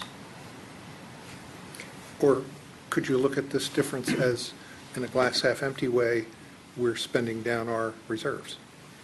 If you look at the difference between the orange and blue, yes, there's a portion that is spending down reserves. I mean, again, this doesn't really track when there are times when we're equal or above, and so we gain a little bit in terms of reserves. So it doesn't necessarily have to be equal, but you'd want it to at least track. So that reserves shows up in the top set of lines, not the bottom set. Except I just want to address that because it's relevant to what the mayor just said. I pulled up the 2014 approved budget, and our expectation when we approved the budget was that we started with a fund balance of 13 million and ended at 11. But actually, what this new budget shows is that we're planning to end 14 at $14 million. So our fund balance has actually grown by $3 million greater than we had expected it to do during 14. So it's the opposite of what you just said. Yeah, I noticed that. Which we'll is have- presumably one of the big 410, the grant from the state, the 1.6 million is paid into our accounts. That's part of it, but there's also a million plus in additional reserve that showed up that I don't yet understand. So we'll get into that. We will talk about that. Yeah, there's a question as well that who will want us to talk about, why is to the degree that income tax projection for 2015 seems to be flat when we know that all the economic indicators, including the stock market, are going north. Capital gains are increasing considerably, and all those other things. And that's something I'm just curious about, Right. that we'll talk about. Yeah, and the question is, are wages really rising? Right, that's a very good question. Again, this slide is sort of new, but just to get some people thinking about some of the implications, but also to give a bit more context to why we sort of structured the budget the way that it is structured. If you look at our general fund summary, in a comparison between the current fiscal year and this fiscal year, we are proposing a 2% reduction largely in terms of expenditures. We are proposing to keep the property tax rate at the same amount that it was for fiscal year 14, which is 57 cents per $100 of assessed value. And we are proposing, just as in terms of a component of the expenditures of our general fund budget, we have largely assumed that our personnel budget, which again is our people, including salaries as well as fringe benefits, have increased by about 3%. That is mostly due to health care costs, other benefits, and workers' compensation, which have gone up. It is important to note that that the personnel budget includes a similar compensation payment plan to what we have in fiscal year 14, And we know that we have not completed yet our personnel compensation negotiations, nor our study, which will be completed at the end of the fiscal year 14. So it is possible, certainly, that our compensation, personnel compensation plan could change in fiscal year 15. Do you have the constant yield tax rate available? I think that the constant yield tax rate is 56.4.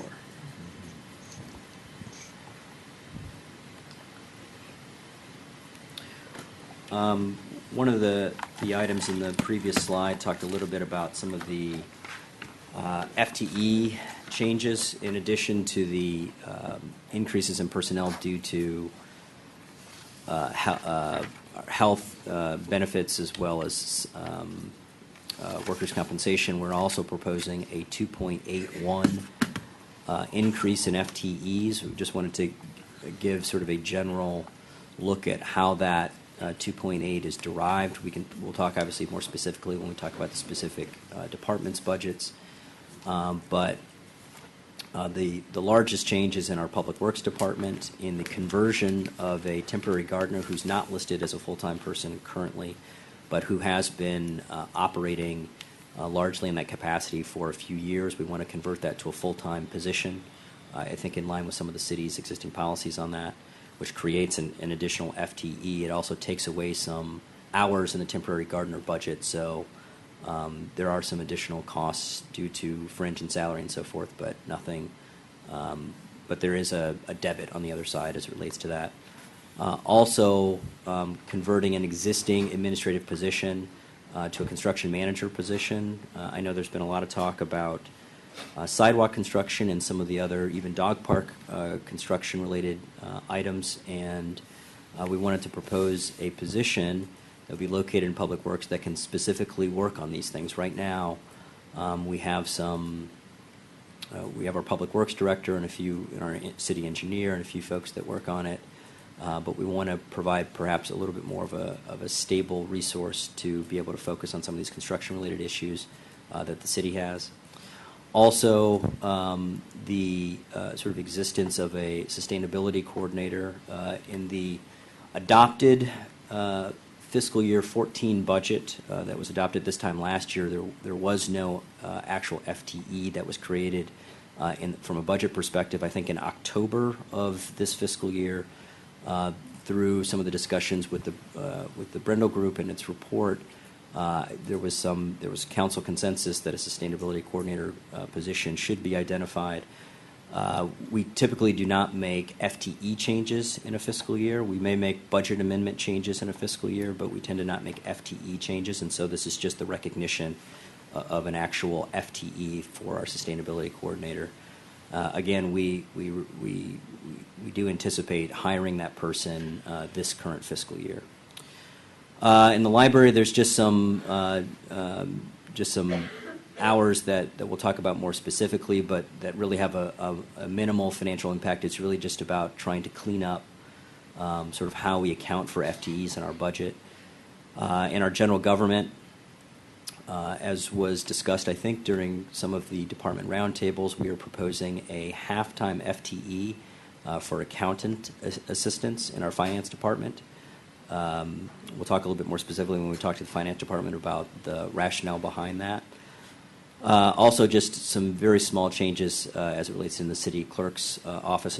Again, just really in terms of cleanup, and to a large extent, the rest of the changes are really just cleanup items. There's no additional FTE that's proposed, and so the majority of that 2.8 FTE is made up of the conversion of the temporary gardener, establishing the sustainability coordinator position, and the half-time FTE in finance.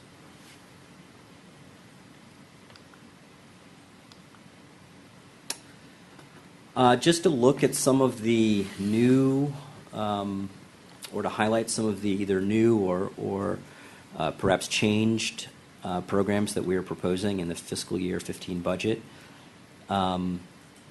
Again, sort of in the context of these four guiding principles that were established as we sort of put the budget together. One is a study for some of the economic development opportunities that surround the recreation center that we have. I know there's been some talk at some of our retreats, and I know I've had some individual conversations about what might be some of the economic development opportunities, specifically around New Hampshire Avenue and perhaps in relation to our recreation center. So we wanted to propose a little bit of money for a study to perhaps look into some of those opportunities. We're proposing, really for the first time, some support to the Tacoma Langley CDA organization to help them with some of their efforts. We're also obviously proposing no financial impact, but we've got a new grant program that may help to target some economic development opportunities that we're going to be rolling out in fiscal year 15. In terms of environmental quality and sustainability, we're proposing to expand the food waste composting really throughout the city. We are, for the first time, proposing some funds and resources to assist the Safe Grow program. Again, the Safe Grow pesticide ban was largely initiated in fiscal year 14, but we're actually putting some money to support educational marketing materials behind that in our 15 budget. Also, some money to implement the Energy Action Plan. I know that there's been some conversation about what kinds of expenses we might have in fiscal year 15, and we'll be able to talk about that a little bit more when we talk to our Public Works department. But in short, our plan is to spend all of the $250,000 that we'll be proposing for environmental sustainability in fiscal year 15. Under quality of life, just some highlights. Dog park, which has been talked about a little bit. We've worked with some of the Tacoma Dogs folks to sort of try to understand some of the opportunities that might be there. Very much appreciate Joe Edgell in particular for identifying some private resources in an architect, which I think will be very helpful in terms of hopefully defraying some of our cost. I think that there may be some options as it relates to how the dog park ultimately gets developed. But also, I think that there are there's an order that we may need to proceed in to make sure that we're moving expeditiously, but also that we are thinking about the long-term impact that the dog park has, as well as how do we spend our money most efficiently, knowing that we may have to pursue a dog park in stages. We may not have all the money to do what would be the ideal dog park for Tacoma Park today, but we may be able to move in steps in terms of what we do this year as an interim dog park, and then there may be opportunities in fiscal year 16 and forward to expand on that. If you look at our capital improvement plan, we actually propose somewhere, I think, north of $100,000 in fiscal year 16 to sort of build out the next phase of the dog park. So it was $150,000, and I was wondering, is the reason for putting that money in FY16 that the city wanted to use Project Open Space funds that would not be available this year but would be available next year? I mean, I don't have any problem. My understanding was that the limiter up to this point, meaning today, has been staff time to get this going. We could have done a budget amendment months ago to put the money in there, but it was the capacity of staff to manage the project. I wouldn't want to put it off further unless there's a really good reason, and I would guess my colleagues concur with that, and we've certainly heard resident support. I think that maybe when we have the Public Works discussion, we can talk a little bit more specifically about how we might move forward with the dog park proposal. Sure. Some additional resources for our website, as well as making our website more mobile applicable. We're proposing just $35,000 to try to move that forward. One of the recommendations from the library visioning process was really the updating of the existing library's sort of customer online system. Again, we're working off a platform that is, I believe, 14 years old at this point. And so looking at a way to update that to make the resident experience perhaps more typical of what other libraries are offering their residents. The next two items in tandem, I know I've talked a little bit, I think we've talked a little bit at maybe some of the retreats. for looking at some of the space planning specifically in this building as it relates to the library space, as well as to the police station. I know that there have been some challenges in the past as it relates to just age and renovation and space limitations, particularly in the library.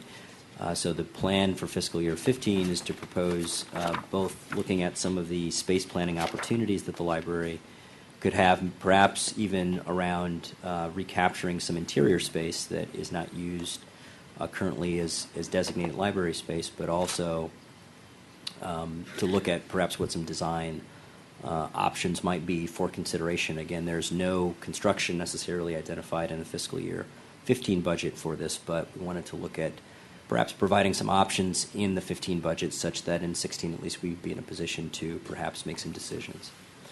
The same thing with the police station. I know that we've gotten some information back around the dispatch space in particular, and thinking about the atrium and so forth, and so wanted to provide some money to look again at some planning and design options, perhaps setting the stage for at least if in future years, if there's an interest in moving forward with construction, that we'd have some options available to us.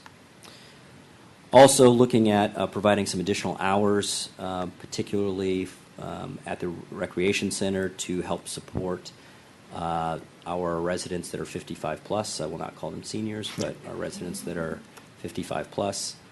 Also, perhaps proposing a very small pilot summer youth employment program.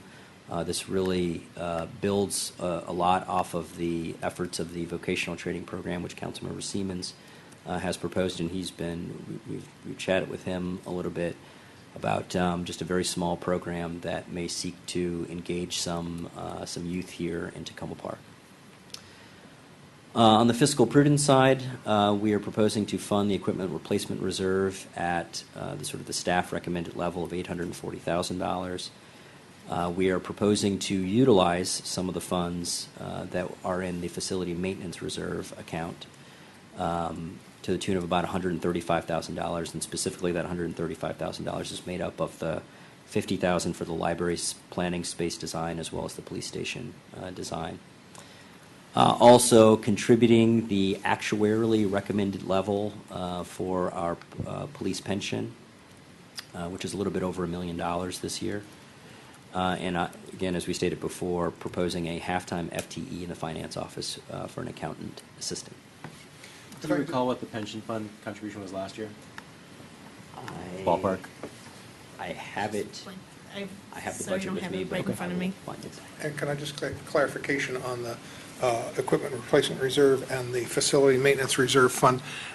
I started to think you were saying that you were going to somehow use the utility maintenance reserve fund to fund part of the equipment replacement reserve, and then I decided, no, that's not what you said. That is not what I said. Okay, good. I just want to make sure. If I skip ahead really quickly to, we have just wanted to provide a very brief chart that talks a little bit about the equipment replacement reserve and the facilities maintenance reserve. In particular, to sort of highlight again, the equipment replacement reserve is an account that reserve account that is contributed to that accounts for the replacement of capital items, and the capital item again is defined as an item that is over $5,000 in terms of replacement value for the city. One of the things that we have undertaken this year is to sort of look at the equipment replacement reserve and some of the policies and see if it still makes sense. And one of the items that we have decided to change for fiscal year 15 is we are only going to be replacing items in the equipment replacement reserve once. The previous sort of funding calculation effectively had us for 30 years putting in an amount that was accounting for the replacement of, let's say, it was a car that lasts 7 years. So we were effectively putting in enough money that would replace 4 cars over 30 years. Because of the fact that it's very difficult to estimate replacement values, even 3 or 4 years in advance, trying to estimate a replacement value for a car or some other capital items 20 years in advance is a very difficult task. Moreover, with technology changes, it's very difficult for us to estimate some technological advances that may significantly perhaps decrease cost, but may increase something else. And so our policy now that we'd like to implement is to replace our existing items once, so what their useful life is, and to put an amount in the equipment replacement reserve that ensures that we're able to make that replacement. Many of our long-term capital items, dump trucks, sanitation trucks, and so forth, have about 20-year replacement life cycles. And so, we feel fairly comfortable that for some of the big-ticket items that the city has, that we're still being fairly judicious and prudent in making sure that we account for that replacement of the existing equipment that we have.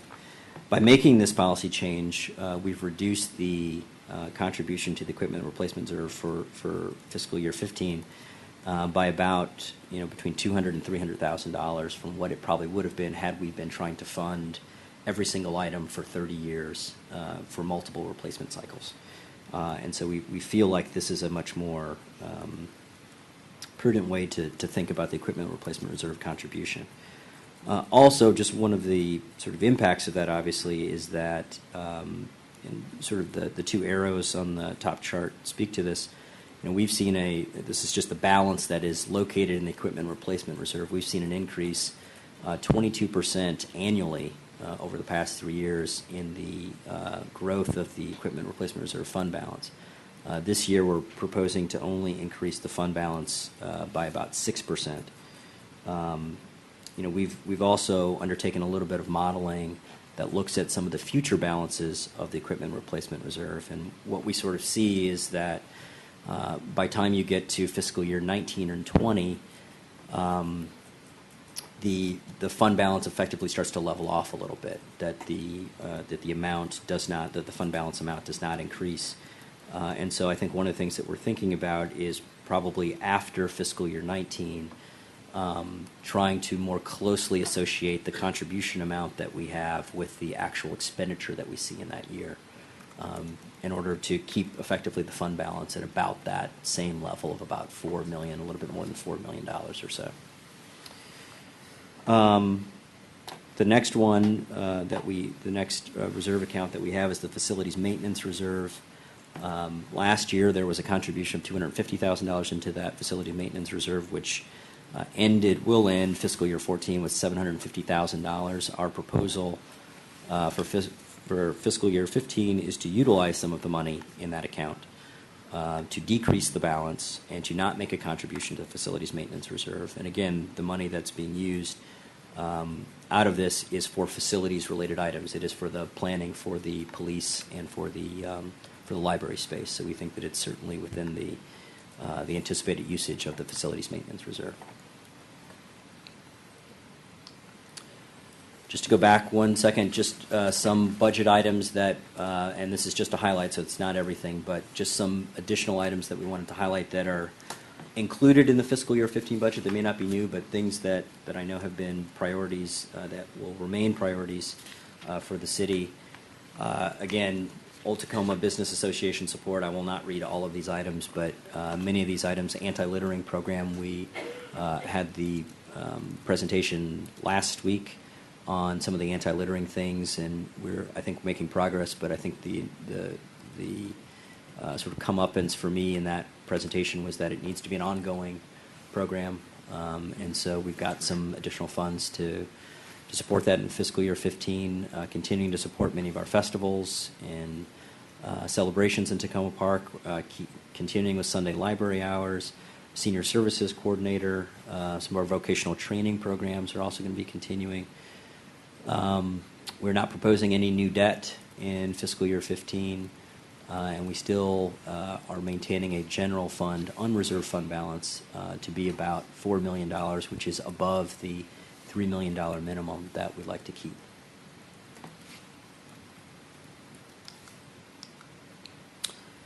Some items that will likely impact us in fiscal year 15. I talked a little bit about some of our employee wage negotiations. Once we get the compensation study and begin some of our negotiations that will likely impact what our total employee compensation plan calculations are.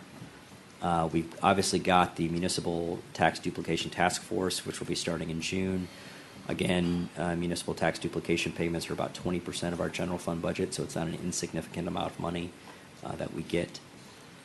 We've got the resident survey results, and I've heard that we've had good participation on our survey. Yeah, I think we're up to 36 or 37% return, which is the highest we've ever had. So we should be starting to see those results in about a month. So there'll likely be some additional data for folks to take a look at in terms of prioritization perhaps in 15 and beyond.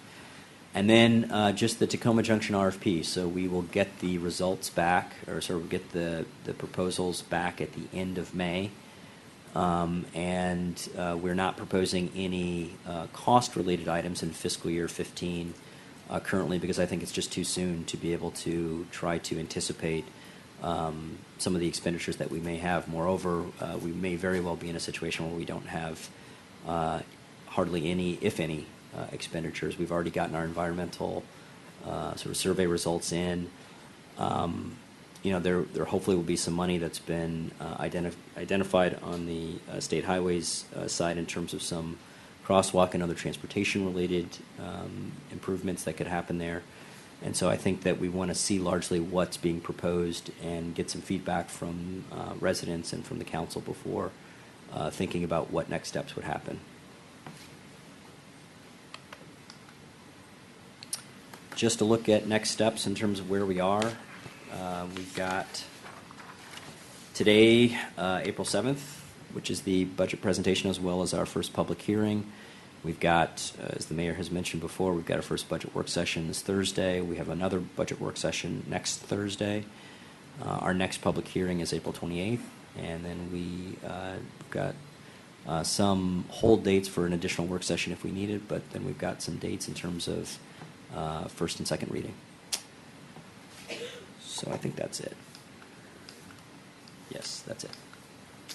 So again, this just provides a hopefully helpful overview of the budget, and we have some additional opportunities coming up at our budget work sessions to answer any more specific questions if they come up. Thank you.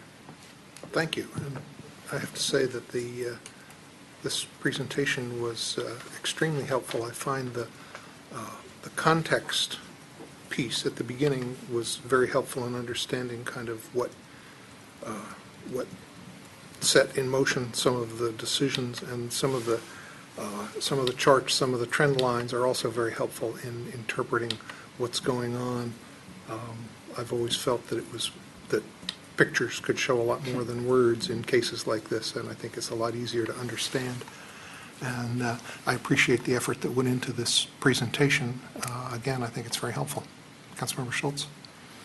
Basically, I wanted just to say pretty much something similar, that, budgets, we tend to think of them as something that's a process that everybody has to sort of endure so that you have a literal budget that everybody knows how much money they can spend.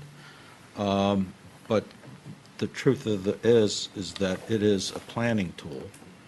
And your presentation here and the way this whole budget's been displayed, and we haven't had a chance to get very deep into it yet, really illustrates and enhances that aspect of it, so that those of us who aren't Yolanda and others can look at this in a responsible way from a policy-making point of view, rather than just a dollars and cents point of view. And part of it is being able to strategize intelligently. And I think this is great. This is the best I've seen, and it's very helpful. So my compliments to everybody, the staff, and all for this work. Okay. Councilmember Siemens. Thank you. I too would just thank you for this presentation and for the work that you've put into the budget. I know it's a lot of work for all of staff, especially for the front office. Appreciate that. We have long asked for a revision in the budget process and the document itself, and this is a significant change in the process, and I think it's a change much for the better, and I thank you for that. Councilmember Mayo. Thank you. I guess I'll disagree a little bit with Councilmember Schultz. I think the budget is the sort of the funnest part of this job because it's exciting, because you get to see what's going to happen, for 12 months all laid out. And frankly, because I've had the privilege of being in the city and in this council during 3 years when I think we've been very set up very well by previous councils, previous staff, previous city manager to be in good shape despite the condition of the economy. And so, at least it doesn't feel like I've had to been part of really, really tough choices. And so this budget is exciting. I have a couple and presentation was fantastic. The long-term trends are fantastic. I'd ask the city manager, I don't know what, if this is a Microsoft PowerPoint presentation, but if it is something like that where we can potentially use the graphics from this to essentially to communicate, to tell stories to constituents. There's some great stories in here, so having this in a non-PDF form so that we can extract individual pieces would be wonderful. I have two issues I wanted to bring up. One is in general. One is that we've talked before about the sustainability budget for 2014, and I'd really like to figure out whether there's some way during this process to establish a sustainability reserve fund in which we would, for whatever portion of the 2014 balance for sustainability we did not use or we do not project using, that we set that money aside for 2015. Doing so would allow us then to have a sustainability coordinator come on staff with the allocated amount of money available for sustainability that in the manager's proposal, and have more room to put some additional money into that work through a dedicated set aside. As everyone knows, the reserves aren't locked in stone. It wouldn't prevent us from not spending that money. It wouldn't prevent us from holding on to it to 2016 or whenever. It's just it's a statement of intent, and I think that intent is very important. So, in my mind, at least, it would make sense to try to do that, to establish a fund like that, assuming council would support it, concurrently with this budget process, because it has a consequence on the balance of 2014 monies and reservations. The second general issue I wanted to bring up was, and I know the way this was done with the rec department precedes my time on council, or at least it was right at the beginning of it.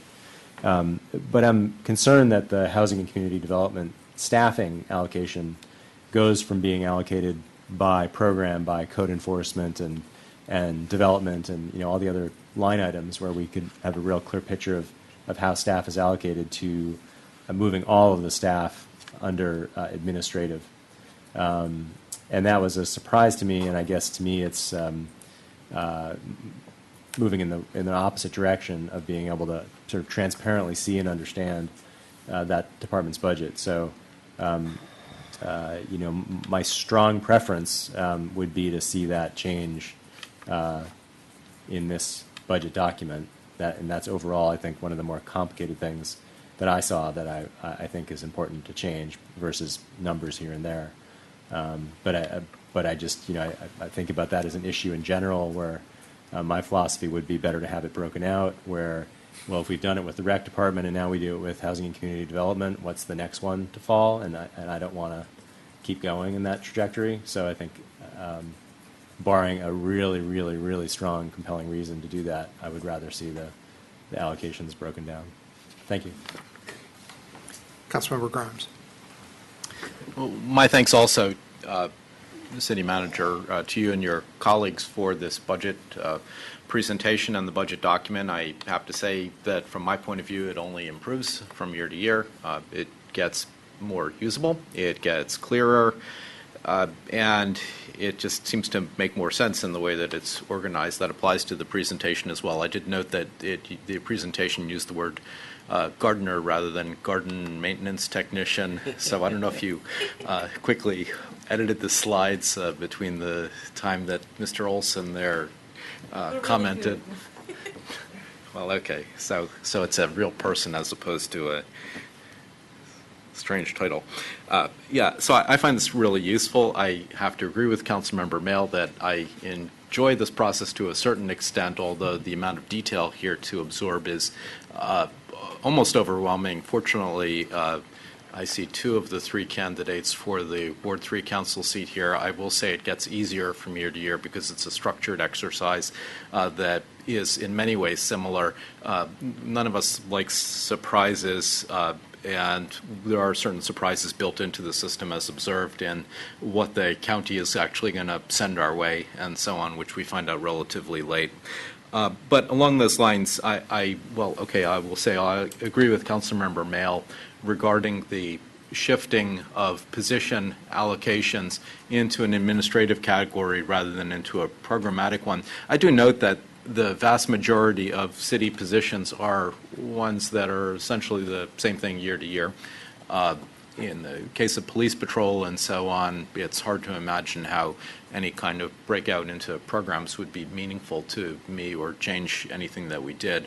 But it is good to know not just the non-personal costs for things like rent stabilization or special programs of one type or another, but also the personal costs for them.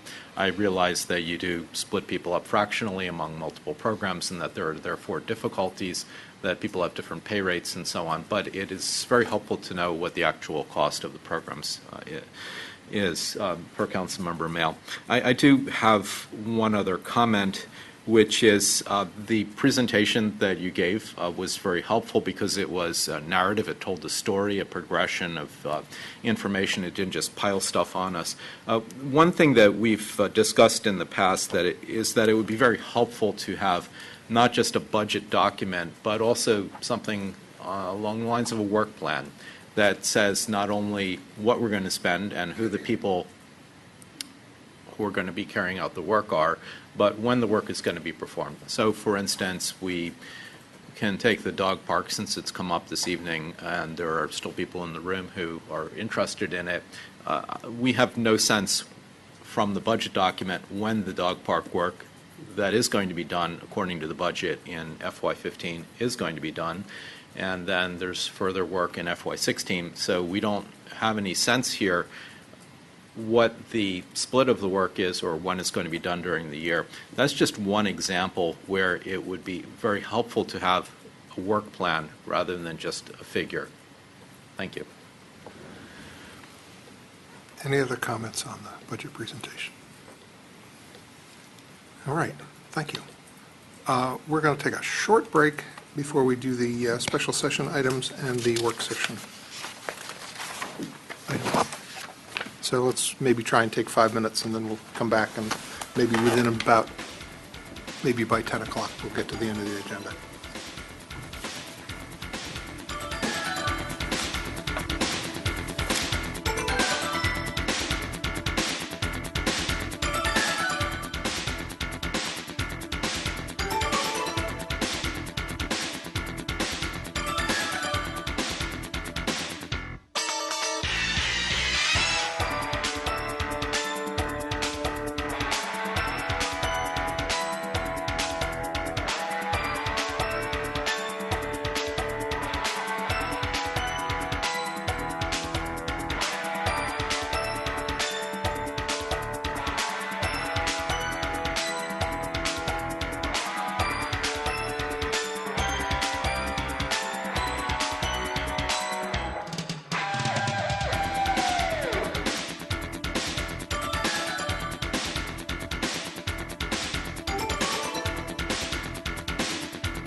We have a couple special session items. The first one is a resolution extending terms for volunteers to the Small Grant Review Committee. Somebody want to move that resolution? Moved. Second. Moved by Councilmember Grimes, seconded by Councilmember Mayle. Any discussion on the resolution? Seeing none, all those in favor, please say aye. Aye. Any opposed? The ayes have it unanimously.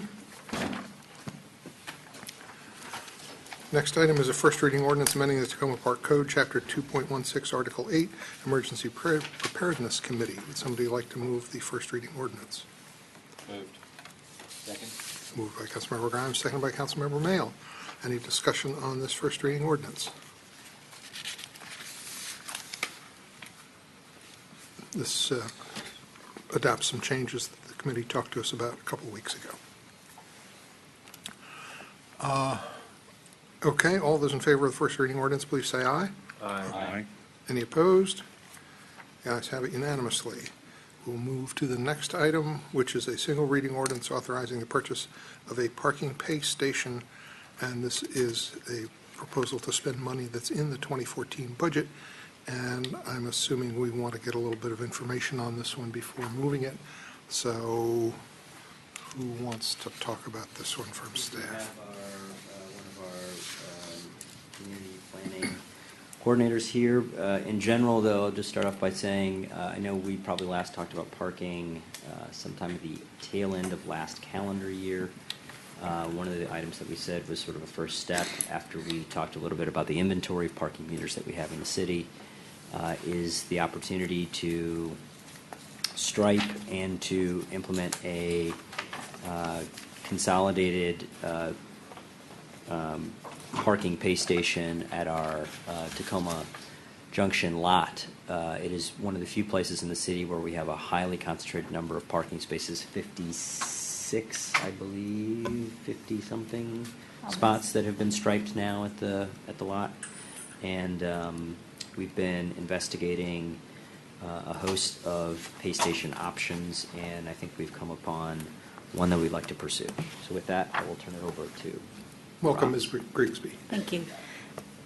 We did consider many options. We looked at what DC was using, what Montgomery County used. We considered pay by phone and pay by space and pay by license plate numbers and all kinds of things. What you have before you is actually a hybrid. The Metric Elite station is a solar station that is adapted for being hardwired. Maybe it's a little bit of a belt and suspenders operation. But we found from talking with other jurisdictions that one of the problems of the solar station alone is that it doesn't have the internal fan and some of the things that keep it functioning well. So they have a lot of problems with paper jams and things like that. So we were looking for the most stable, optimally functioning option, and that's really probably something that's got a landline and something that's wired to a Pepco pole. That doesn't mean that we can't do it without those things. So we could install this with just the solar capacity and with an internet sort of Wi-Fi kind of option soon, without the delay that it would take to do a Pepco drop, without the additional expenses of those items, and see how that goes. We can, learn from our experiences as we go.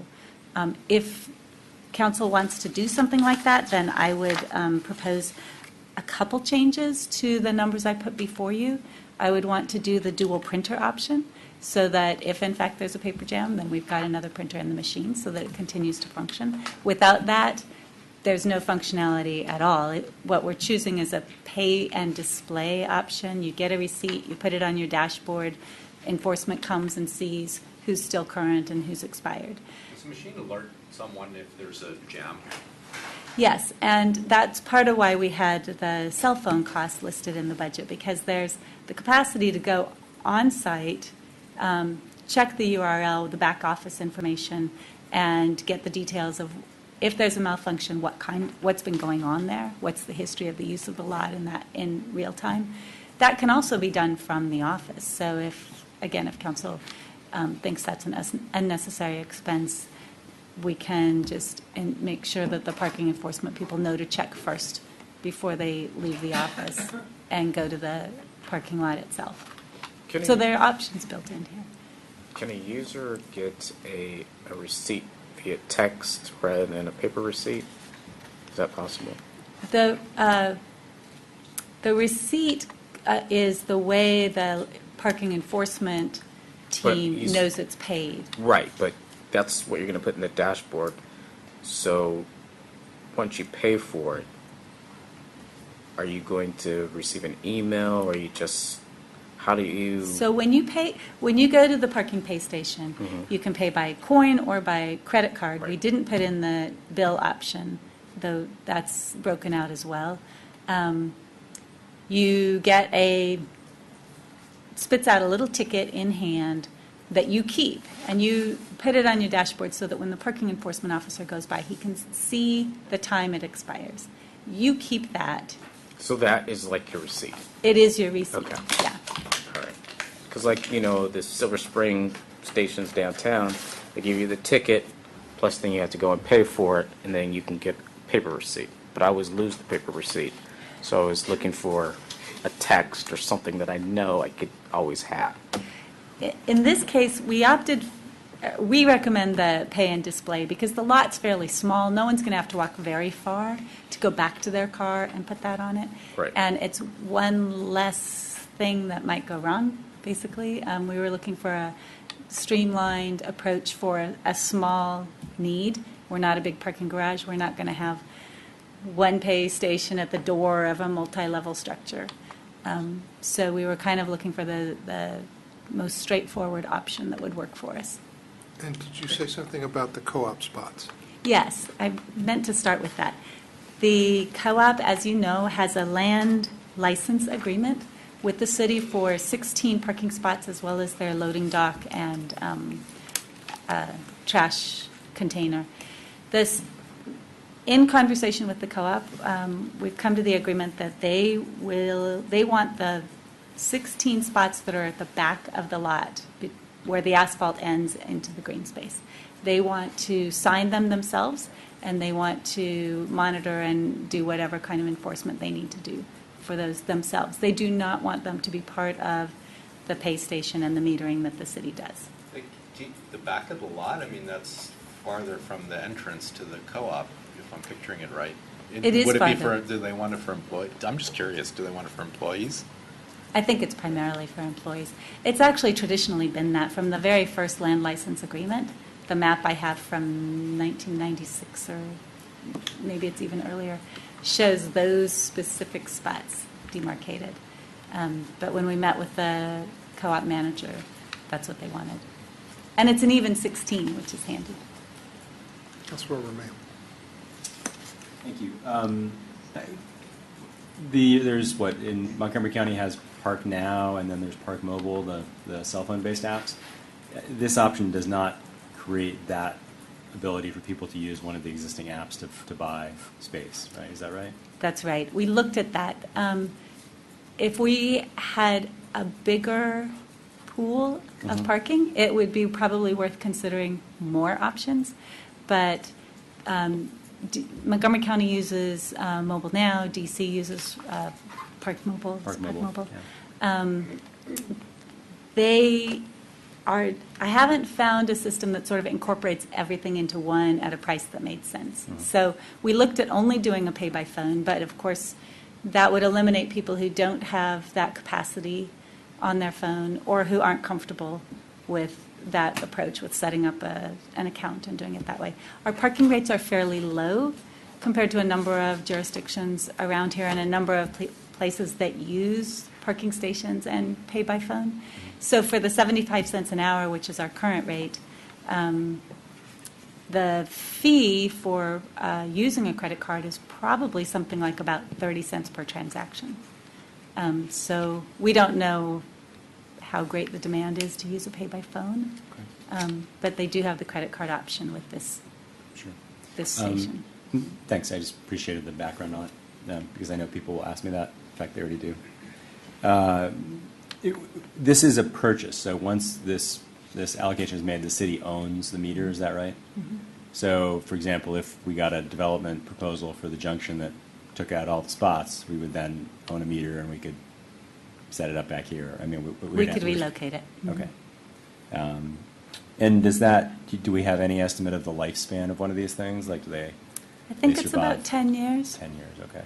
This This would go in our equipment replacement reserve? Batteries Or- are shorter than that. We can- We had another 50 spots that were coming through, yes. Okay. That's, I guess, so the description we're looking at here is what you were referring to in terms of the solar, the sort of hybrid option? So so the pricing here is all accurate to that? The bid you have in your packet from Whitaker Parking Systems is for the Metric Elite Correct, yeah. pay station, and yes, that's the hybrid option. You see the fourth itemized list on page 1 under Metric MSM system. It has APM 1101 ACP. I don't see it. Oh, slow down. The first page of the Whitaker Parking System. Not in the blue packet on this one? Yes. Yes, This page? yes. Got it, okay. So that's the bid. On the first page of that bid, fourth itemized option for $280, that's adapting the solar system to be hardwired. That $280 is allowing us to do both. We can install it with a pad that has a conduit in place, and so then we can choose to drop a power line or a landline at some later time. Okay. And there's an installation location that wouldn't use up a space? We're going to put it somewhere? I'm sorry? In terms of the meter, the installation of the unit, it's The going to be off the lot? As opposed to taking up a parking space. Where do you plan to put it? We plan to put it along Carroll Avenue. Great. I don't And think the it'll, food trucks will continue to be able to operate without putting coins in the meter? that's our I discretion. hope We so. can choose to make that meter free during their operation. I mean, that's council or city manager's discretion. Yeah. Okay, that's all my questions for now.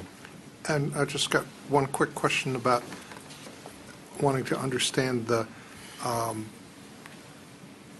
you can pay by credit card, you can pay by cash? You can pay by credit card and by coin. They Coin. do break out the price to accept bills as well. It's another, is it in here? It Yes. must be in an earlier Yeah, version. there was a bill something. It's another $1,200 or $1,400. Yeah, all I was wondering about was, my assumption is that what's assumed in here is that if you pay with coin, you just pay whatever it is with coin, there's no service fee, so that for somebody who's looking to not pay by service fee, they can pay by coin. If they Yes. want convenience and they want to use a credit card, they can do that, and there's a service charge involved with that either the city would choose to pick up or that would go to the credit card user. Yes. The bill acceptor you've got listed here is $3,200. Okay, there you go. I didn't see it. And so all I was going to say about that option, assuming I was correct, was that it seems like I don't see any particular reason if we go with that option, if we go with this the way it's structured, that I don't see any particular reason why the city would need to pick up that fee, because it's for the convenience. They've got an option where they don't have to pay the fee. So I thought it should be that the fee would go to the credit card user. Councilmember Schultz. So the price that we're talking about here is the Whitaker Parking System. It's the total cost on page 2 of $10,150 plus the dual printer option. Is that what you said, of another $1,040? Yes. So we're up to about $11,190, if I calculate. Your packet also includes a budget which added the site preparation costs, the Pepco line, the permitting, so that Whitaker bid doesn't include the other costs to the city Okay. to prepare for the installation. Whitaker Okay. will do the That- installation that's and train understood. staff on Now, minor repairs. What would be the operating cost? Because it'll be our piece of machinery, so we will have to do the work to maintain. Is there any fees that we continue to pay to Whitaker on a monthly basis or periodic basis? Yes. There are two questions here. One is the ongoing operating fees. There's a back office fee for the setup and software, and that's $660 a year. Is that on this page? It's on the, yes. If you look at are you looking at the bid? Yes. If you look at the second page at the bottom, the Web Aslan back office metric hosted monthly fee is $55. Flip it over. Mm-hmm. Okay. Then we will have ongoing charges for paper, for But they're not. some maintenance. Yeah. The other thing I wanted to say is that the first year contract includes a one-year maintenance contract. We can renew that for $850, $859, I think, a year. The first year setup includes a $660 initial setup on all the software, which is a one-time thing. So, Okay. Right. So you got two sets, obviously. You got the initial fees which are just one-time expenses, including software setup. And then we're going to have some operating expenses, which are going to be not a lot. right. And when they install, they also come and train city staff on some of the minor maintenance things, or paper jams, or replacing the battery, that kind of thing. Well, okay. Right, so we're going to have how many spaces that will be metered, Well, they're actually, did you say? um, I wasn't paying that close they're attention. 30, when the city was, when the lot was restriped, redesigned and restriped, we came out with a total of 49 spaces. And the 16 of those are in the co-op's land license agreement. 2 of those are handicap, and they have an extra empty space next to them for loading and unloading, which is why our count was a little bit different. So we take 49 minus... So we have 31 plus 2 handicap would be covered by the meter. And would the handicap be free? There'd be no fee associated with those two? That's a council or city manager decision. So we're talking about 31 that will generate, Or 33. or 33. 31 or 33 that'll generate revenue. Or, I said, what's the number? Depends on the handicap. It depends on the decision and how you want to handle Oh, handicap. okay. No, all right, so now, I guess what I'm trying to get to is, have you figured out how long it would take us through this parking revenue based on typical usage, whatever that is, to amortize the cost for the city to actually come out ahead on terms of having paid off the the purchase and installation and software costs? We have done informal spot checking survey to see how much of the lot is used at various times of day and various days of the week. And it has always been less than 50% in the times we've been checking. We haven't maybe checked on a really high, like Earth Day kind of day. And the hours designated are from 7 a.m. to 7 p.m. Of course, there's very little commercial activity that would draw shoppers in at 7 a.m. So there are 304 days a year when you take out Sundays and holidays that would be metered. What we've seen from other parking lots is that when they become metered, people's parking habits change. So there'll be some number who park on the Sycamore side of the co-op as co-op shoppers instead of the city lot. There'll be some who park in the designated co-op parking rather than in the metered areas.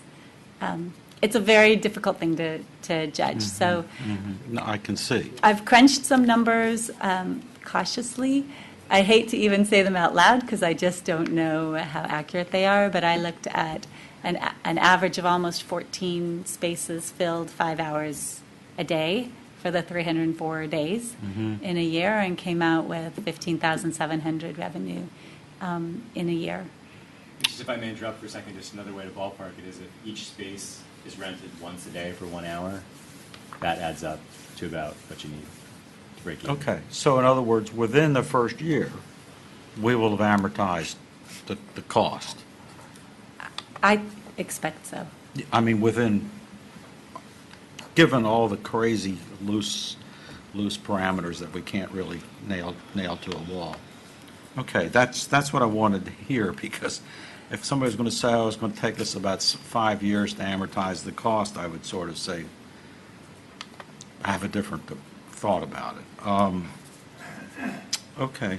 One other question, and that is, do we know the kind of metering that John Urciolo is going to be using in his lot, if he ever gets it working? I don't know You don't know? the details of what he's using. Okay. I know it's gated. Yeah. But I don't know. Yeah, just curious, because that has about the same number of spaces, I would think. Yeah, probably so. Thanks. Councilmember Grimes. Thanks. This all looks pretty good to me. Thank you for the research. Thank you for the additional effort to answer questions that I sent the last day. So I got a number of points. One, you mentioned the location. I know that from looking at photos of stations in other localities, that if the station is on the same level as cars, sometimes the places will put in bollards, metal upright posts, to keep people from knocking the station over, whether deliberately or accidentally. That's something to consider, but also I wonder whether the city would have insurance to cover the cost of repair and all of that kind of stuff. You don't need to answer that, but something to think about. Both of those points. Regarding the credit cards, I note that you go into a coffee shop or certain other stores and you have a charge that's below a certain minimum level, a few bucks, then they will apply a credit card fee, so it's certainly not unprecedented to do that, and I would definitely apply the fee to individuals. But to that point, I would suggest that the police chief has left the room, I would suggest that the city actually allow the tickets issued by that machine, since they're not numbered for spaces, to be used at the individually metered spaces along Carroll Avenue, by B.Y. Morrison Park. In particular, that would allow individuals to use their credit cards to buy parking for those parking meters. It would be an interesting experiment mainly, and I cannot see that it would cause any kind of enforcement problem, but that's for you to decide, because the tag, the paper would be there. So that's something for you to consider also. Regarding the bill acceptance, I note that our parking fees are very low, so the inducement to use bills there it's just probably not going to be that much demand for it, as opposed to using coins. In other words, coins should be, but if people use bills, I assume some of them would expect change, and I don't think these machines give change. I don't think they give change. So I'm but just don't saying, know I that. wouldn't bother with the bills, especially given that $3,200 cost that you had there. If I may just say also, the parking limit is 2 hours. So Yeah. 2 hours at 75 cents is quite Right. low. The idea of having the dual power supply option makes sense, but as I said in email, the thought of paying $3,000 to Pepco for a hookup, plus another, was it 500 or 1,000 for a meter, plus another, whatever it wasn't, 500 or 1,000 for something else, is not real palatable. Also, that doesn't give you, that's money lost if you do relocate the station, either because you want to put it in a different spot in the lot or you want to move it somewhere else.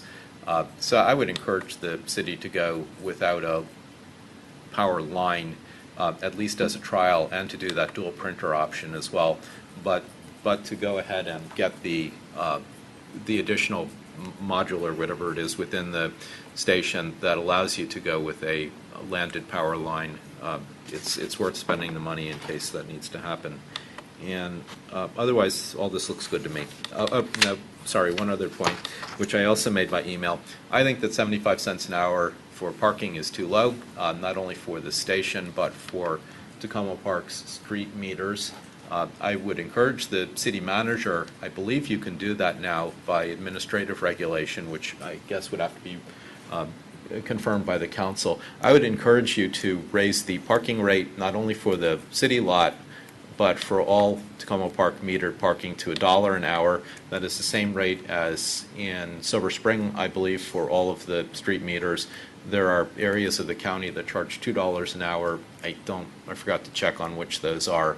But I think $1 an hour is accepted around here and is reasonable, and it is justified in terms of cost recovery, and I do not believe it will place an undue burden on anyone who's going to be using our parking facilities. Rather, it will go further in the direction of people actually having to pay for the parking that they consume. And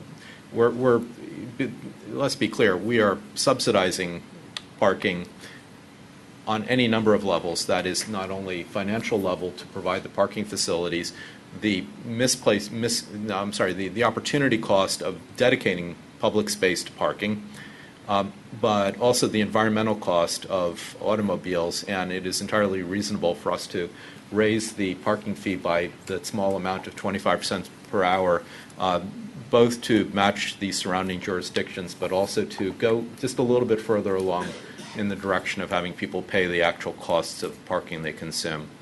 That's it. Thank you. One question that I think you can probably answer fairly simply.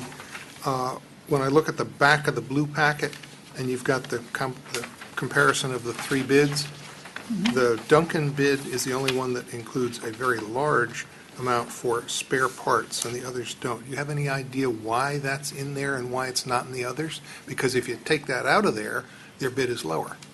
The difficulty with putting this together was doing apples to apples. Everybody slices it a little bit differently, and my bias was because I had talked with College Park, who's had very positive experience with Metric, and some of the others that some of the backstory on some of the others. I started with Metric as how they broke it down. What Duncan actually does is a package of spare parts at $4,000, and I looked at it and thought, well, we don't need all of those things as spare parts. We might if we had 20 parking meters and we wanted on-site to have backup so that, or parking pay stations so that we could get them repaired quickly and not wait for parts, but not for one. So that was as close as I could get looking at what I saw in their package of parts that were useful. If I had put in the 4,000, it would have skewed it in a way that would have made it seem silly. But that's what their bid was. Okay, thanks. Councilmember Mayo? Yeah, just to follow up a little bit, unrelated to the meter itself, but to the lot. Last I checked, the trailer from the volunteer fire station's Christmas tree sales was still occupying space. It has been moved back It has to been. Thank you. to And the fire station. Trash that was behind it is gone. There was a bunch of somebody had illegally dumped refuse at the back there. We have had ongoing problems with dumping there. Okay. And the Public Works Department has systematically been trying to stay on top of it. We're actually proposing to put in a chain link fence, a 6-foot fence at the back of the asphalt to prevent the dumping as a temporary measure until we have a better sense of what's happening with the redevelopment of the lot. That is on the Facade Advisory Board agenda tomorrow night. It's on the Montgomery County Historic Preservation Commission agenda April 23rd. I just add that I would sure rather have the city not do a chain link fence, but something that is more attractive that prevents someone from just pushing up their truck and dumping concrete out of it. The advantage of a chain link fence is that it's actually transparent, and so you would still see the green. If we do a stockade fence, it'll be, I think, much more jarring in that location. I've never seen a chain link fence that I haven't noticed. Well, I'm not saying it's invisible. Vinyl. I'm sorry? If it's black vinyl chain link, you're not going to see it. It'll be a colored black or brown or green. Or not see it as much. Okay. Or a false, kind of the new age, what looks like wrought iron fencing looks better than the chain link. Yeah. Councilmember Schultz? Yeah, I just wanted to respond with regard to the possibility of raising the parking meter from $75 to $1 an hour. I think that if I wouldn't want to do this unless we have talked to the merchants. because from a merchant's point of view, there's almost nothing that they're more sensitive to than parking and their customers' ability to get to their store. And while a quarter seems like 25 cents to us, it has a whole different order of magnitude to merchants from my experience. They will see this as a 75-cent increase from the first day the pay station is operational, because parking has been free at the city lot for the last 6 years. There is also an interesting capacity for this machine that it can be programmed to use tokens. So merchants can prepay, or you can do a special event, or you can say if you come to the co-op for Earth Day, you can get essentially free parking through a token. So there are maybe other possibilities down the road as a way of ameliorating that a bit. Councilmember Smith. Thank you, Mayor. Ms. Grisby, thank you for the presentation. My question has to do with, have you spoken to the merchants, and what is their thinking about us charging parking at the lot? We haven't spoken to everyone specifically about a parking pay station. Okay. I mean, I think people are aware it's coming. We've certainly talked about the fact that it's coming. We have heard from them in the context of redevelopment of the lot that parking is very important to them.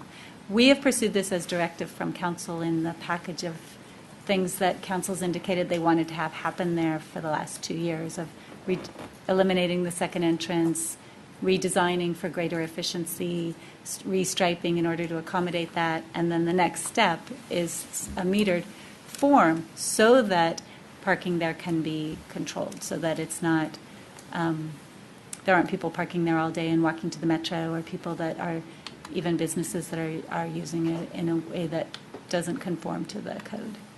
Okay, thank you. Councilmember Siemens. Thank you, Mayor. Yeah, I was just curious about the business owners who use that lot for their own vehicles, and are we going to do anything special for or against them? Do you mean the with business that? owners who may park there? Yes, For that, or do you mean the commercial vehicles that are parked there? both. The businesses that have used the lot for years to either park commercial vehicles long-term or rotate through cars in the queue for work, we have been in touch with almost annually for something like 15 years, as far as my records reveal, saying this violates code, we would like you to not do this anymore. But we haven't had a mechanism to ticket violators because there hasn't been any meter. So the police no longer go through and chalk, which was the technique in the old days. So they wanted some kind of a way of saying, yes, in fact, this truck has been sitting here for, beyond the 2-hour limit. So that's what the parking pay station will give us. As far as where business owners are parking for their own work days, I don't know how many park in the lot. Many of the business owners at the junction own their own buildings and have parking on site. Sometimes it's only one spot or a couple spots, but Okay, well, back on the former case, so the commercial vehicles that are parked there, as long as they go out and buy a new ticket every 2 hours, that'll still work? Well, it won't work because they may try it. They may see if it works. They may swap a ticket from one vehicle to the next if they're rotating cars through.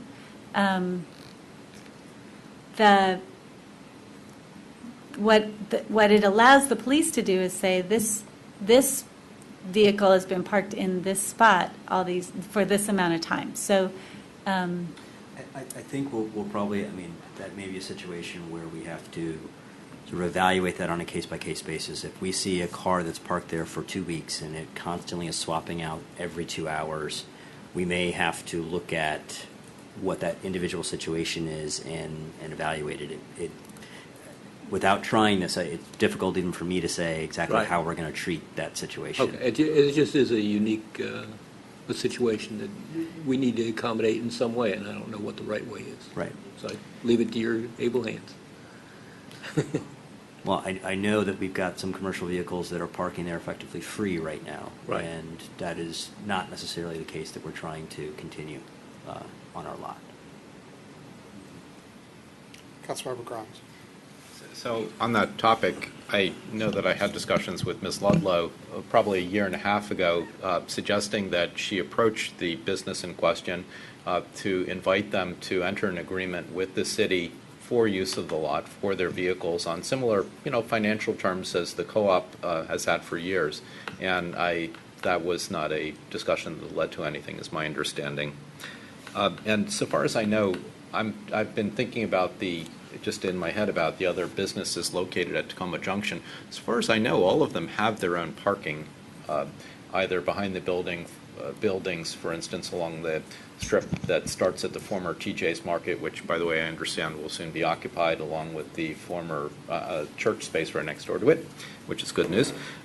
So I'm just picturing that they all have their own parking. And then one last observation, that prior to the temporary fire station location in the lot and the opening of the second driveway, there used to be something like 8 individual parking meters along that split wooden rail fence along Carroll Avenue. 8 is the number that I can recall. It was something like that. So having paid parking in that lot is not at all unprecedented. And people did actually use those metered spaces, even though there were other spaces further in the lot that didn't have meters, which always seems strange to me, but there you go. If I may add, the city allows up to